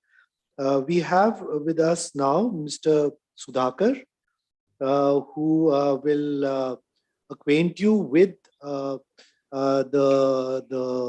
center, the incubation center, and also how students, undergraduate students, can perhaps participate in some of these projects, some of the activities that you're doing. Mr. Sudhakar. Thank you so much, sir. Good morning, all. I'm representing incubation centers at Ambedkar University. Presently, we are having, as Sir rightly mentioned, we are having 2 incubation center. One is inaugurated recently. One is existing from last 4 to 5 years. This center is full of explorations. Creative people can join here, and a lot of innovation things happens. And from last few months, we are working on the physical infrastructure that is up and running, and recently inauguration has happened, as Dean has mentioned. So this place is, who can come to this place? Anybody and everybody can come, but preferably people who wants to be different than others and wants to create some kind of an impact in the society, wants to have their own business venture, wants to explore the idea on their idea that they want to convert it to the venture, and full of adventure people. They want to take a risk so that the venture can be go alive apart from their education. Education is one parallel stream that will go on with you, and anybody who will be joining with the university, with the support from the university, you will be able to get the degree. But apart from getting the degree, if anybody wants to solve the problem of the society, or anybody would like to address any issues surrounding in our day-to-day life, they can easily approach. For example, I don't feel like to go to the market and eat, whereby the problem of that problem has been solved by Swiggy or Zomato, whereby that venture is also listed in the stock market. So the startup now is reached to the IPO level. So we are a center is a place where creative people can come, exploration people who want to explore the ideas, they can come, and who want to think differently. If everybody was looking how to reach Kashmiri campus only in the metro, if somebody wants to think differently, they can come to us. This is an example. Or anybody wants to take adventure, they want to do some kind of adventure in the business venture, they can come. And this is a place where we give you a platform to make mistakes on our money. If you have any idea, you want to do a market research or a pilot testing or anything else, you are free to do the mistake, and we will help you out in not to make mistake. But even if it is a mistake, you are free to do it, and through mistake we believe you will learn. And we also believe the early that you do mistakes, the early you learn. And at the end of the graduation, you will be getting the degree for sure. But apart from degree, what else you are going to get is the question that I want to put before you. If you come to the center, what all things you will be getting is, you will be getting a group of people who will be sitting next to you and realizing your dream of any idea, dream of solving any problems, that we help you out realizing it. And we also provide you the mentoring. For example, you want to do something in the agriculture intervention, we will put you in connect with any agriculture startup so that you can learn. This center believe in learning by doing. We will put you in connect with that agri startup so that you can learn. And not only the agriculture, but any other sectors, allied sector, we will help you in putting it. We will also provide the mentoring. We will also provide you the funding support if your idea, your zeal, your enthusiasm is aligned with the center objective. And we will help you out with registering your company, or you want to have explorating the market. We provide all market linkages, everything we provide. And also, if you want to do any kind of a testing of your idea, validating your idea, then we provide you to grow. And in simple word, if you have a seed, we will help you to grow in our soil so that the plant can reap the harvest, and the plant is yours. The seed is yours, everything is yours. What we claim is that you are our student. That is what I was telling in this slide. This slide, why I mentioned you, this slide is, in general, people after 3 years, generally one hand they get a degree, one hand they get a job. But what is the center wishful thinking is, one hand you get the degree, another hand, instead of looking for a job, we want to see you as a job creators. Be a empire, be a king to your own empire, be a master to your own empire, and create it, so that you will be a job creator, as well as you will be inspiration to the upcoming generation. And and anything to do with creating the venture or supporting, we are here to help you out. And now the immediate question, I'll study, I'll also do a startup journey, I'll take the extra efforts to create my own idea or own business venture. What if I fail? Don't worry, we will not let it happen. Even if it happens, the corporate, the organization, wherever you are going for the job, unlike a job, just like others, they respect people who are coming with the entrepreneurial skills, who has done something in the innovation, who has something in the creativity, who has done something apart from their education, has given the utmost priority in the existing market scenario. And what if you fly? If you fly, what maximum that we get is, only we will claim that this is our student who has learned from this center and from this university, and that's what we generally do. And since you are all on the YouTube, I may not be able to see the comments, but just to motivate, this slide I have kept it. If you are able to recall who are all there, if you can chat in the YouTube, you can text me, I'll read your comments if it is possible. And all these young entrepreneurs, I don't want to mention, because you are going to mention their name and also the venture. All of them started their end. So on my extreme right, if you see this boy, he's just, maybe now he must be turned around 14, but he has created some impact in the society. And all the people whom you are able to see on the screen has created. And by next orientation, I want to replace these images with one of the people who are attending this orientation. That is my wish. If you can, this is also a motivation to tell you this. If you can guess this brand, you can text me in the chat.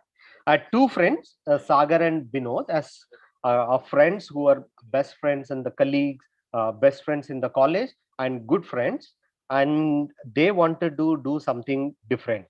They observed a person who is selling the momos on the opposite to the college, and they want to create some kind of a brand. If you can help me out in identifying this brand, you can text me. So after completing their graduation, they come out with some kind of a brand, because they like momos, they are foodies. They saw the opportunity in selling the momos. That is where a brand called Wow Momos has popped up. That is the brand. Now everybody is aware about it. So in similar way, a group of friends who wants to have a platform where they can exchange the ideas, they can exchange the party plans, they can exchange the weekend plans, so that whereby the innovation of Facebook has popped up. Without Facebook,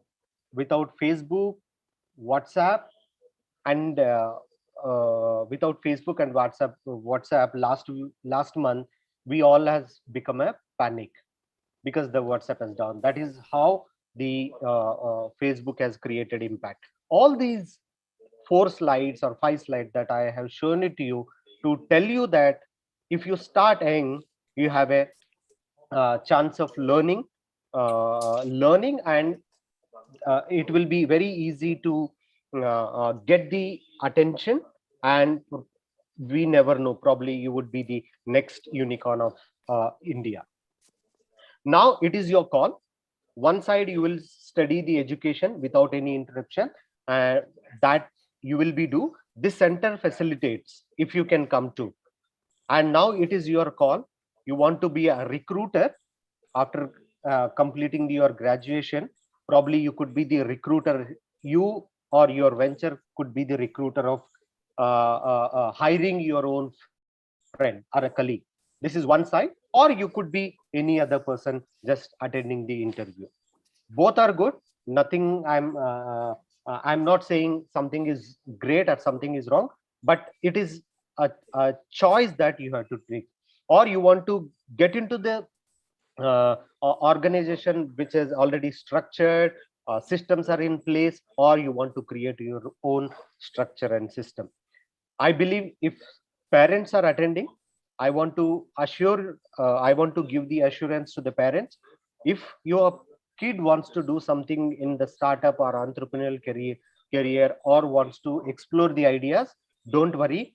They are in the safe hands. We all come from the entrepreneurial journey. We know the. Can you hear me, Bharti? So Dr. Suresh was asking that within management.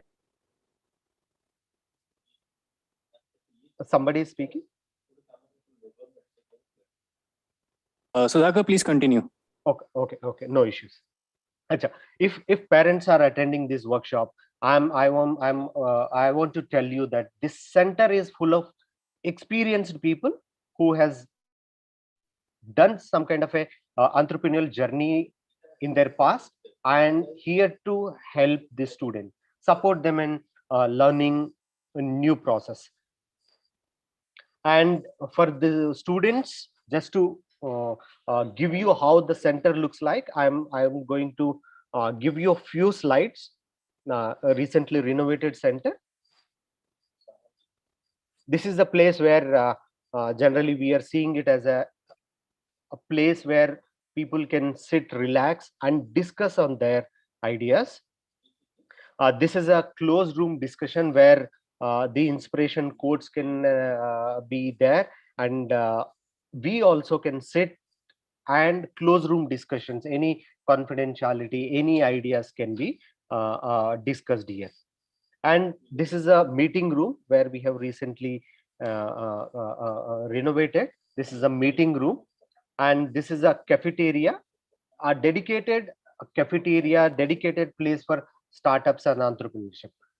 Not everybody and anybody can access. They can walk in once or twice just to discuss, but regularly if somebody wants to visit this center, they should be either having a zeal to entrepreneurship or zeal to learn from the center. We also generally do the workshop seminars in line with the entrepreneurship and startup ecosystem. You are free to do these training programs. This is where, in case if you are coming to the center, this is where you will be start working.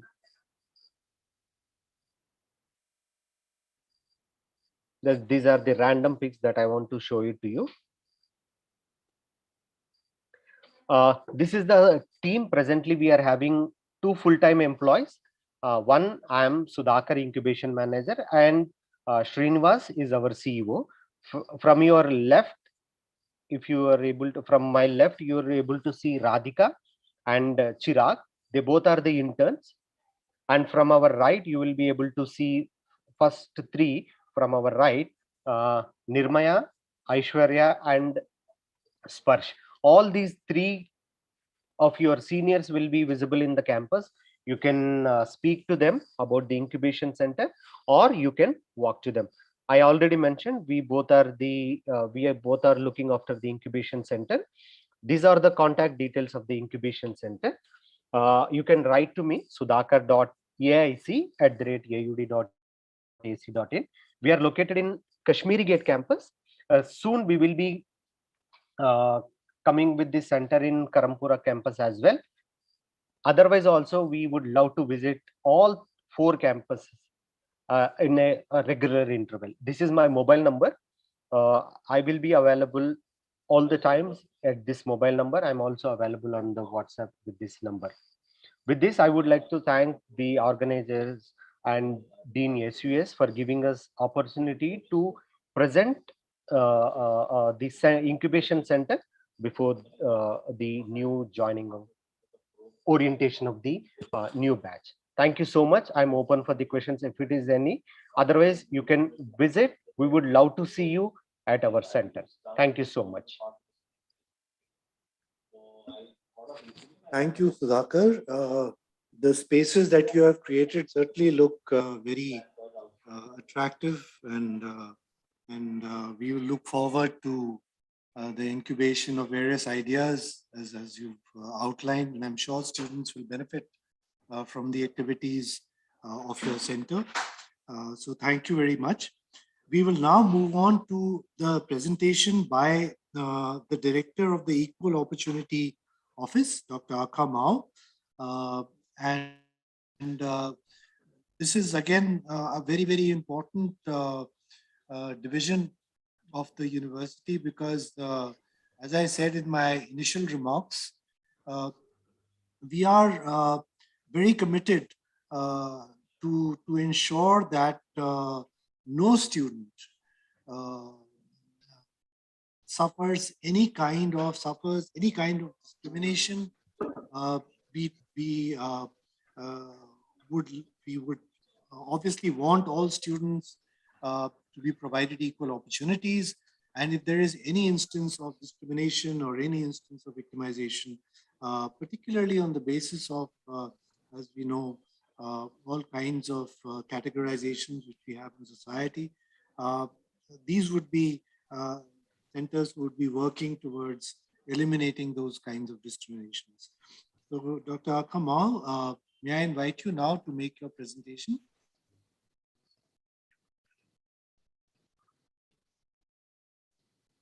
Hello, good afternoon, everyone. Thank you, Professor Both, for inviting me. And then also, good afternoon to all the students who have joined in here.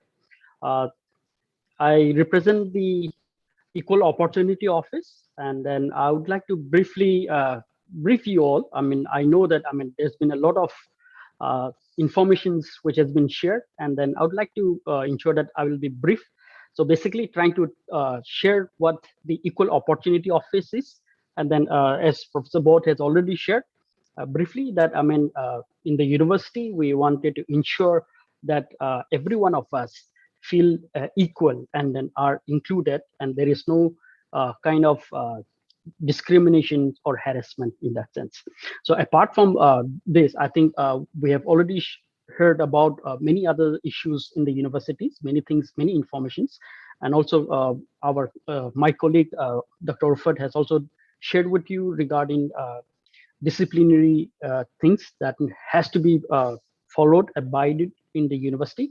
In the same manner, I think what the Equal Opportunity Office represent is that we represent, as Professor Both shared, that as part of our vision and mission statement of the university, where we talk about equality, and that is what we represent. And therefore, AUD, that is Ambedkar University, is against any form of discrimination on, or for in that matter, any kind of harassment based on caste, tribe, race, religion, ability, or even in terms of gender identity and sexual orientations. So that is something which I myself, the Equal Opportunity Office, and the whole AUD fraternity would like to assure all the students who have just joined us that we will try our best to ensure that we provide an environment, we together create an environment where every one of us, irrespective of our caste, tribe, race, religion, ability, gender, or sexual orientations, feels part of the university and feel equal of being part of this university. So basically, what I would like to quickly share is that many of us may be thinking that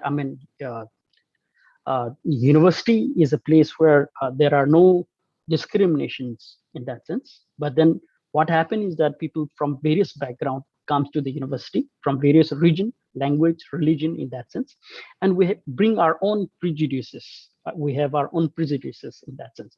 So at certain point of time, I think knowingly or unknowingly, maybe without the way we speak, the way we act, or our action, or our words also tend to hurt other people. So therefore, for us, for all of us who have joined AUD, is to ensure that we are more sensitive, more sensible in that sense, and then be aware about differences. And therefore, I would like to share that, I mean, university is a place of diversity and differences. So therefore, we need to be aware of the various diversity and differences, including your faculty members, including the administrative staff, including your friends and classmates in the university. Therefore, I think what is important for us is that knowing that there are people from various background, social background, in that sense, we need to learn ourselves. We need to equip ourselves that we also respect other people, people who may not look similar to us, people who may not have the same idea, the same ideology in that sense. So therefore, the Equal Opportunity Office try to help people who have faced certain kinds of difficulties, challenges, problems. It can be in terms of discrimination or harassment that they might have faced in the university, that they can approach the Equal Opportunity Office to get them redressed. So the Equal Opportunity is meant for that. But then before we go into more, I think what would also like to say is that, I mean, in the university, we also come with people with, all of us are not perfect, and we come with different kinds of disabilities. And therefore, it is very important for us to also acknowledge that all of us have disabilities. We're not perfect. But then at the same time, there are certain disabilities which are very visible to us physically. There are disabilities which may not be visible. It may be invisible in the form of certain kind of mental disabilities, intellectual disabilities as well. So therefore, I think what is important for us here is that we need to ensure that people with various kinds of disabilities, various kinds of differences are accepted, are also respected equally in that sense. So that is something which would like to share here, that, I mean, in case if you come across people with disabilities, it may be physical, but I want you all that, I mean, we extend the kind of camaraderie, the kind of feeling of oneness, even to those people who have certain kinds of physical disabilities as well. So the Equal Opportunity Office would like to request every one of us, including students who are newly admitted, or even our own senior students, including faculty members and the staff members, in order to help the university to have a kind of non-discriminations against people who are with different kinds of disabilities. So that is what I would like to say. In the same way, I think, like people with disabilities, there are people with coming from different caste group, and then tribes and race within the university. You might also come across people from other countries who are part of your class, who are part of your program in that sense. So therefore, it is very important for us that we, at least as people who are young, people who are educated, who have come to this level, kind of understand these diversities, and then have the attitude of respect and acceptance towards one another.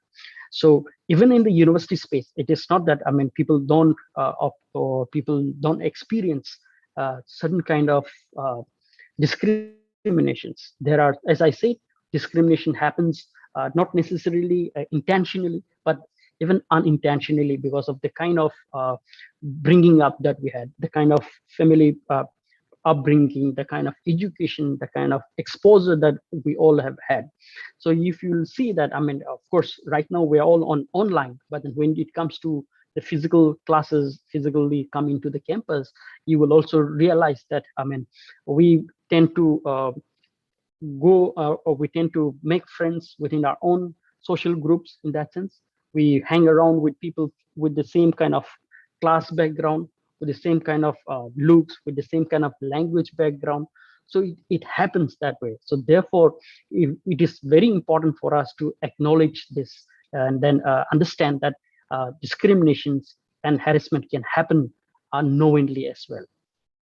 So one of the things which I would also like to also address here is that many of our friends, many of our students, many people within the class and in the university may be identified as queer in that sense. So it's also important to understand what is queer and who are these people in that sense.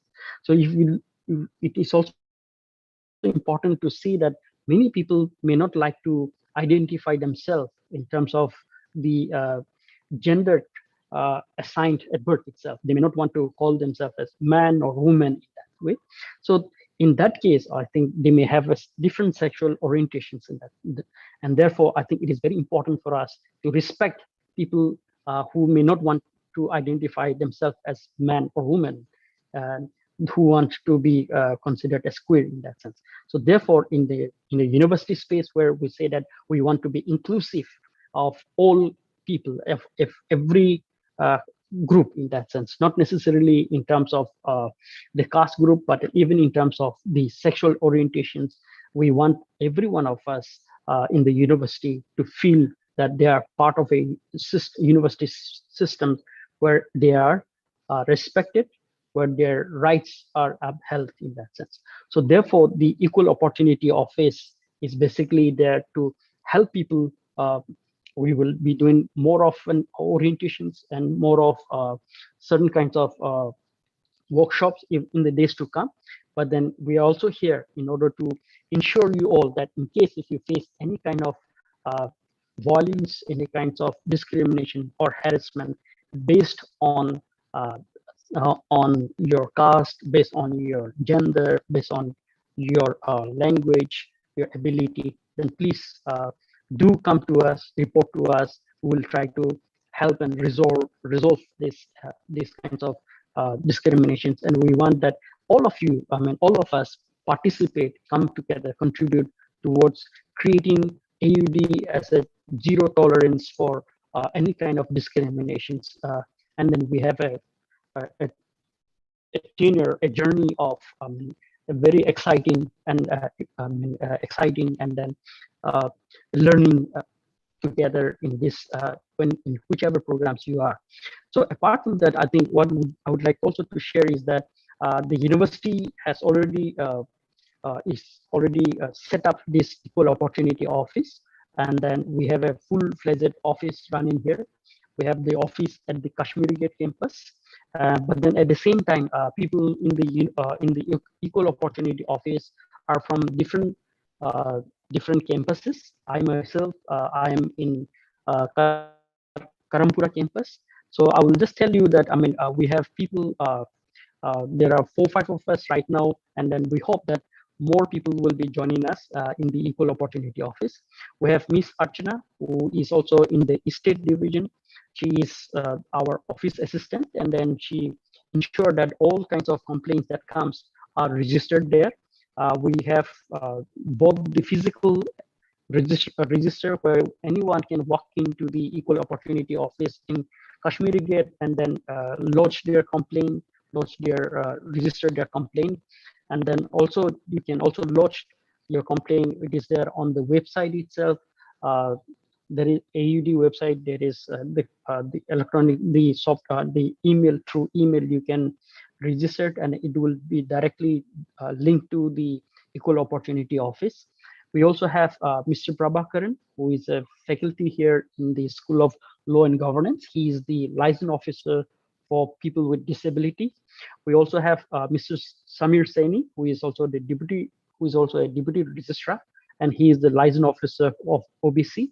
We have Dr. Prasad, who is also a deputy registrar, and he is the deputy registrar of the Equal Opportunity Office. He is also based in Kashmiri Gate campus. And I myself, Akha Kajamau, I'm also the liaison officer for SC and ST, and currently the director officiating of the Equal Opportunity Office. We are hoping that in the next, very soon we will have 2 more people coming in, 2 more of our faculty of our colleague coming who will be representing solely the license officer SC as well as the license officer ST. Apart from this, we will also be requesting to all the campus directors and OSDs in order to nominate more new students as student volunteers to the Equal Opportunity Office. So that is where many of you who are interested to help create this university campus as an equal place, then you will be welcome to join us as students volunteers. So this is what I would like to say. Apart from that, in case any one of you want to write to us, reach to us, I think it is possible. We have the 2 email ID. Maybe I will put it on the chat box, but then I will also say this is the eoo@aud.ac.in, and the next is director, director@aud.ac.in. So these are the 2 emails where you can even write to us directly in case if you're not able to meet us on the campus. But then I hope and look forward to interacting with all the students, in the campus itself. With this, I will end my short presentations. Thank you so much for listening patiently. And thank you, Professor Bod, for inviting me. I will put the email in the chat box so that in case if students want to kind of reach out to us, then maybe they can do that. Thank you, Professor Bod. Thank you, Akka. I think you're playing a very important role in the university and orienting students about your work, about what your objectives are is extremely important. So thank you for that. I will now invite Dr. Hemlata Oenam, who is a member of the Internal Complaints Committee. This Internal Complaints Committee is, of course, again, a very, very important body in the university because while it addresses complaints of all kinds, I think that it is particularly also concerned about any complaints regarding sexual harassment. So I'll now invite Dr. Oenam to talk to the students. Hemlata? Yeah, good afternoon. I hope that I'm audible. Yes. Okay, thank you. I'm Oenam Hemlata Devi, a faculty member in the School of Human Ecology, Ambedkar University, Delhi.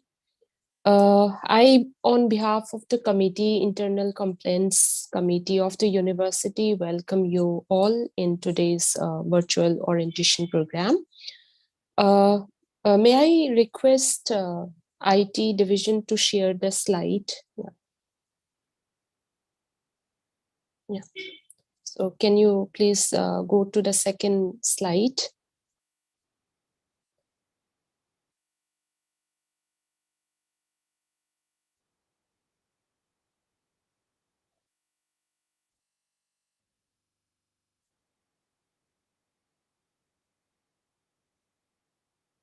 Yeah, please go to the next slide. Yeah. So Internal Complaint Committee, it is a committee in pursuance of the UGC's Regulation 2015 regarding prevention, prohibition, and redressal or remedy of sexual harassment of students and women employee in higher educational institutions. The details of these committee, how the committee functions are available in the given website link, or the details of the document itself is available in our university website. So you can also directly go to university website where there is a section of ICC and the related documents are already uploaded along with the members of the committee. However, just to highlight, I would like to mention the names of the committee member and the committee members. Can you please move the slide to the next? Okay, The committee member, as of now, Professor Dipita Chakravarti from the School of Development Studies is the presiding chair of the committee. Then we have Dr. Richa Awasti, Associate Professor, School of Business, Public Policy and Social Entrepreneurship. And then I myself, Oinam Hamleta, from the School of Human Ecology. Then we have two administrative officers, Dr. Mr. Bipul Kumar Srivastava, Deputy Registrar Administration, and Ms. Ansu Singh, Assistant Registrar Planning. Along with this, we also have the provision of including 3 student representatives from UG, PC, and research program, depending on the nature of the cases, and especially if the case is related to the student matters. And then we have Professor Arvinder Kaur as an external expert from Guru Gobind Singh Indraprasth University. So when we have these committees, we also try to collect all the related information on the given email ID, that is icc@aud.se.in.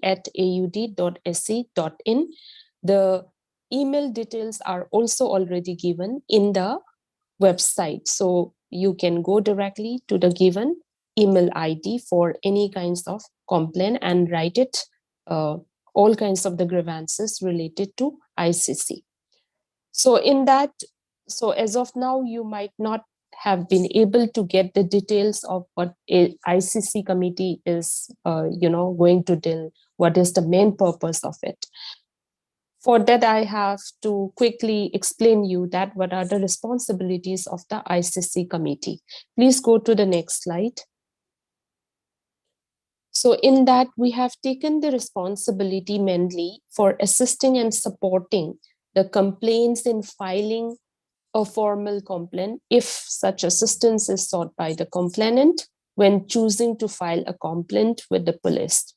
We also provide mechanisms for dispute redressal and dialogue using just and fair process of dealing the issues without undermining the complainant's rights and minimize the need for purely punitive approaches that lead to further resentment or alienation or violence. We also try to protect the safety of the complainant by not divulging the person's identity, in a sense that we try to maintain the overall confidentiality of the case and provide the mandatory relief by way of sanction leave or relaxation of attendance in case of students, requirement or transfer to another department or supervisor as required during the pendency of the complaint. And also we ensure that victims or witnesses are not victimized or discriminated against while dealing with complaints of sexual harassment. We also ensure that the committee should be able to provide reasonable opportunity to the complainant and the respondent for presenting and defending the case. So all the complaint cases will be treated in a very confidential manner. Please go to the next slide. Now, when we are trying to understand the responsibilities of the committee, sometimes while the complainants or the students or woman employee try to file an application, then there is also a lot of questions that whether the complaint or whether the grievance is coming under the purview of the ICC or not. For that, we need to know certain ideas or specifically the term sexual harassment. What constitutes sexual harassment? So sexual harassment may be interpreted in different ways, but as given by the UGC's regulations, we go with this definition that sexual harassment includes any unwelcome sexually inclined behavior, whether directly or indirectly, such as physical contact and advances, demand or request for sexual favors, sexually colored remarks, showing any pornography, or any other unwelcome physical, verbal, or non-verbal conduct of sexual nature. So if any of these behaviors are faced by any of the student, by fellow student, or any of the members present around the campus, in and around the campus, then they have the right to write a complaint to the ICC, and their grievances will be addressed within the purview of the ICC, and there are limited time periods, in the sense that these complaints are supposed to be addressed and resolved at the earliest. Please go to the next slide. So some of the common queries, which is usually sort of available, or which is faced by many of us, is that what is this harassment, and if somebody is aggrieved of any of these issues, then whom to approach. Though we have given the IDs, email ID, specific email ID of ICC, sometimes people are not able to directly approach, or sometimes there are difficulties even in writing and telling the details in the given email ID. In that case, we request all the students or women employees to directly communicate to one of the members which are already mentioned in the internal complaints committee. Again, another common question which is coming to us is that who can actually approach to the committee for help? So in that case, any student of the AUD can approach to the committee for addressing their grievances and complaint. And then an employee, particularly a woman employee, has the right to address or submit any sort of complaint to ICC. Please go to the next. Okay, so this is the brief, information about internal complaints committee. For details, I would suggest that you go to the university website, read the specific norms, and there you can directly, file a complaint. If you face any problem, please write to icc@aud.sc.in for any of these issues and problems. Even for understanding any of the norms which are mentioned in the regulations which has been uploaded on the website, please approach to us. Yeah, that's it. Thank you.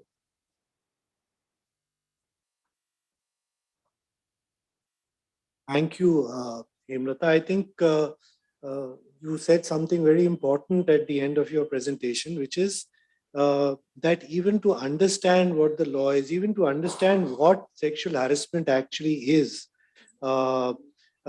students or employees are free to approach you, and sort of, because one of the problems, of course, is that many of us are perhaps unaware or don't speak up precisely because we are not aware of it being sexual harassment in the first place. Thank you very much for bringing that up. And of course, as you all know, this is a committee which is mandated by the Supreme Court, and of course, subsequently the UGC. And it is a committee which is now there present in all institutions, particularly, of course, educational institutions like ours. And I think the fact that the identity of any complainant or anybody who is involved in this is kept confidential is an equally important aspect of the way it functions. So thank you, Hemlata, for that. Thank you. We finally move on to the last presentation of this orientation, last but not the least, which is a presentation on the EHSAS initiative. This is an initiative by the Faculty of Psychology. It is an initiative which has been going on for a fairly long time at AUD, and it is, I can assure you that lots and lots of students, as indeed other members of the AUD community have benefited from this. We have with us Dr. Nitika Jain, who is a counselor at the center, and I will now invite her to familiarize the students with the work that they do and what students can expect from the SAS clinic.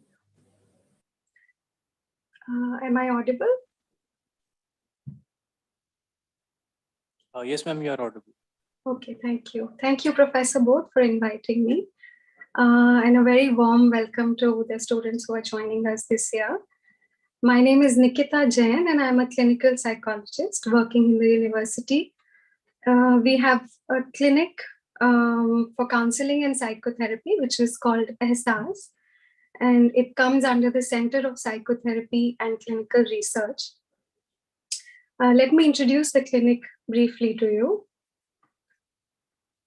At SAS, we feel stories can have different ends. A moment of breakdown can become a moment of breakthrough. While we carry our functional selves to the classrooms, it is often our vulnerabilities or experiences in our significant relationships that get pushed aside. With an awareness that one is much more than the functional self one presents to the world, self-growth can be augmented by engaging with unvoiced feelings and experiences. SAS, the Psychotherapy and Counseling Clinic, helps individuals reach a fuller experience of their self by creating a safe space in which conflicting, anxiety-provoking, or traumatized parts can be expressed and shared.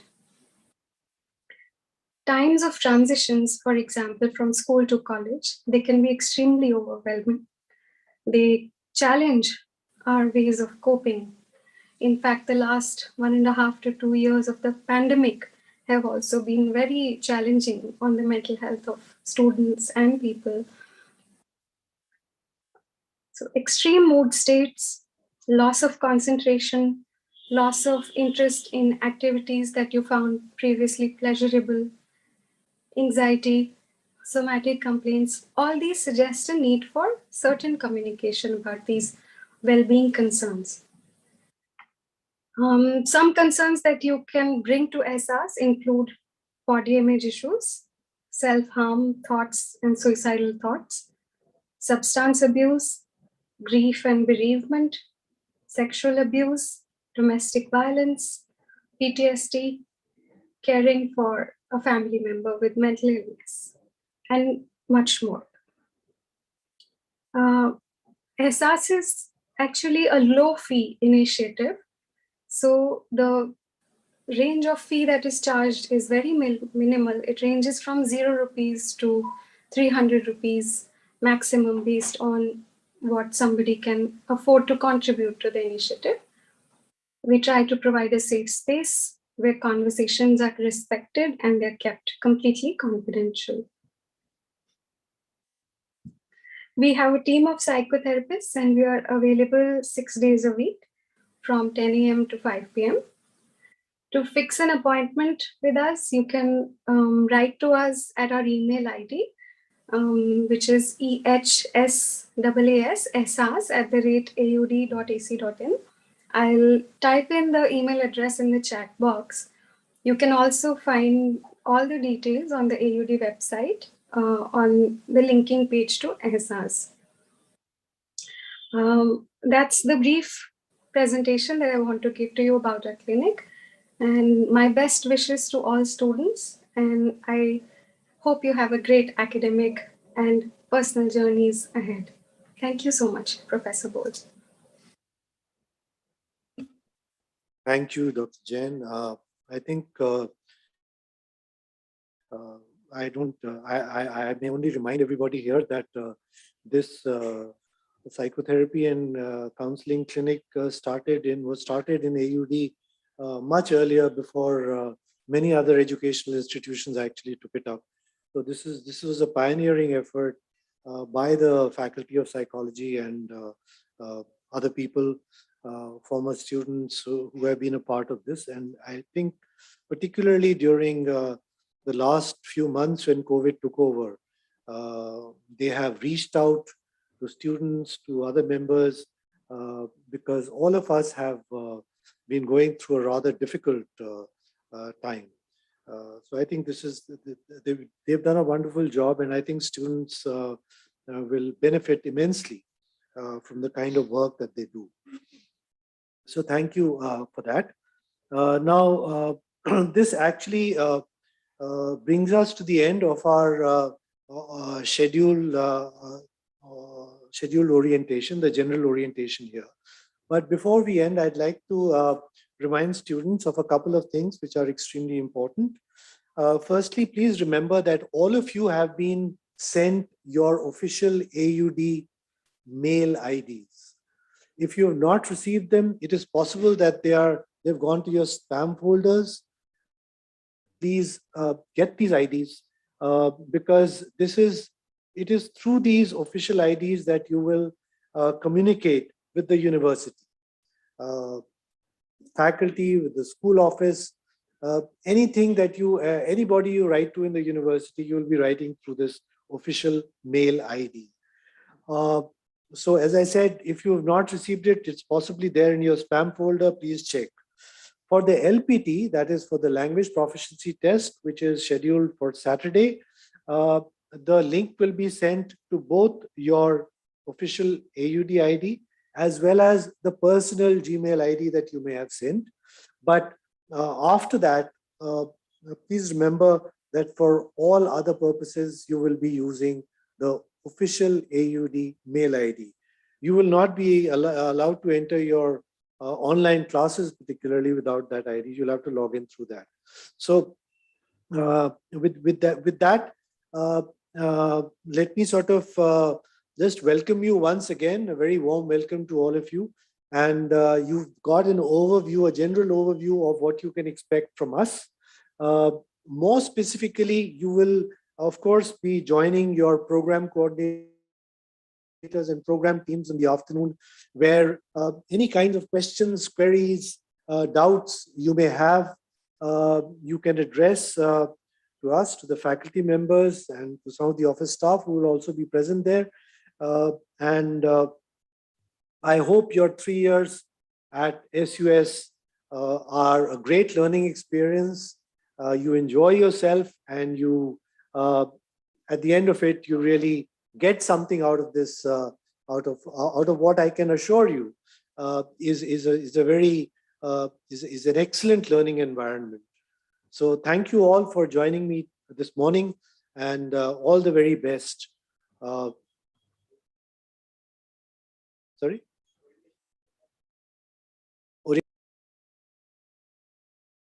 Yeah, so the program orientations will happen at 3 o'clock. You have all been sent the Google links to your respective programs.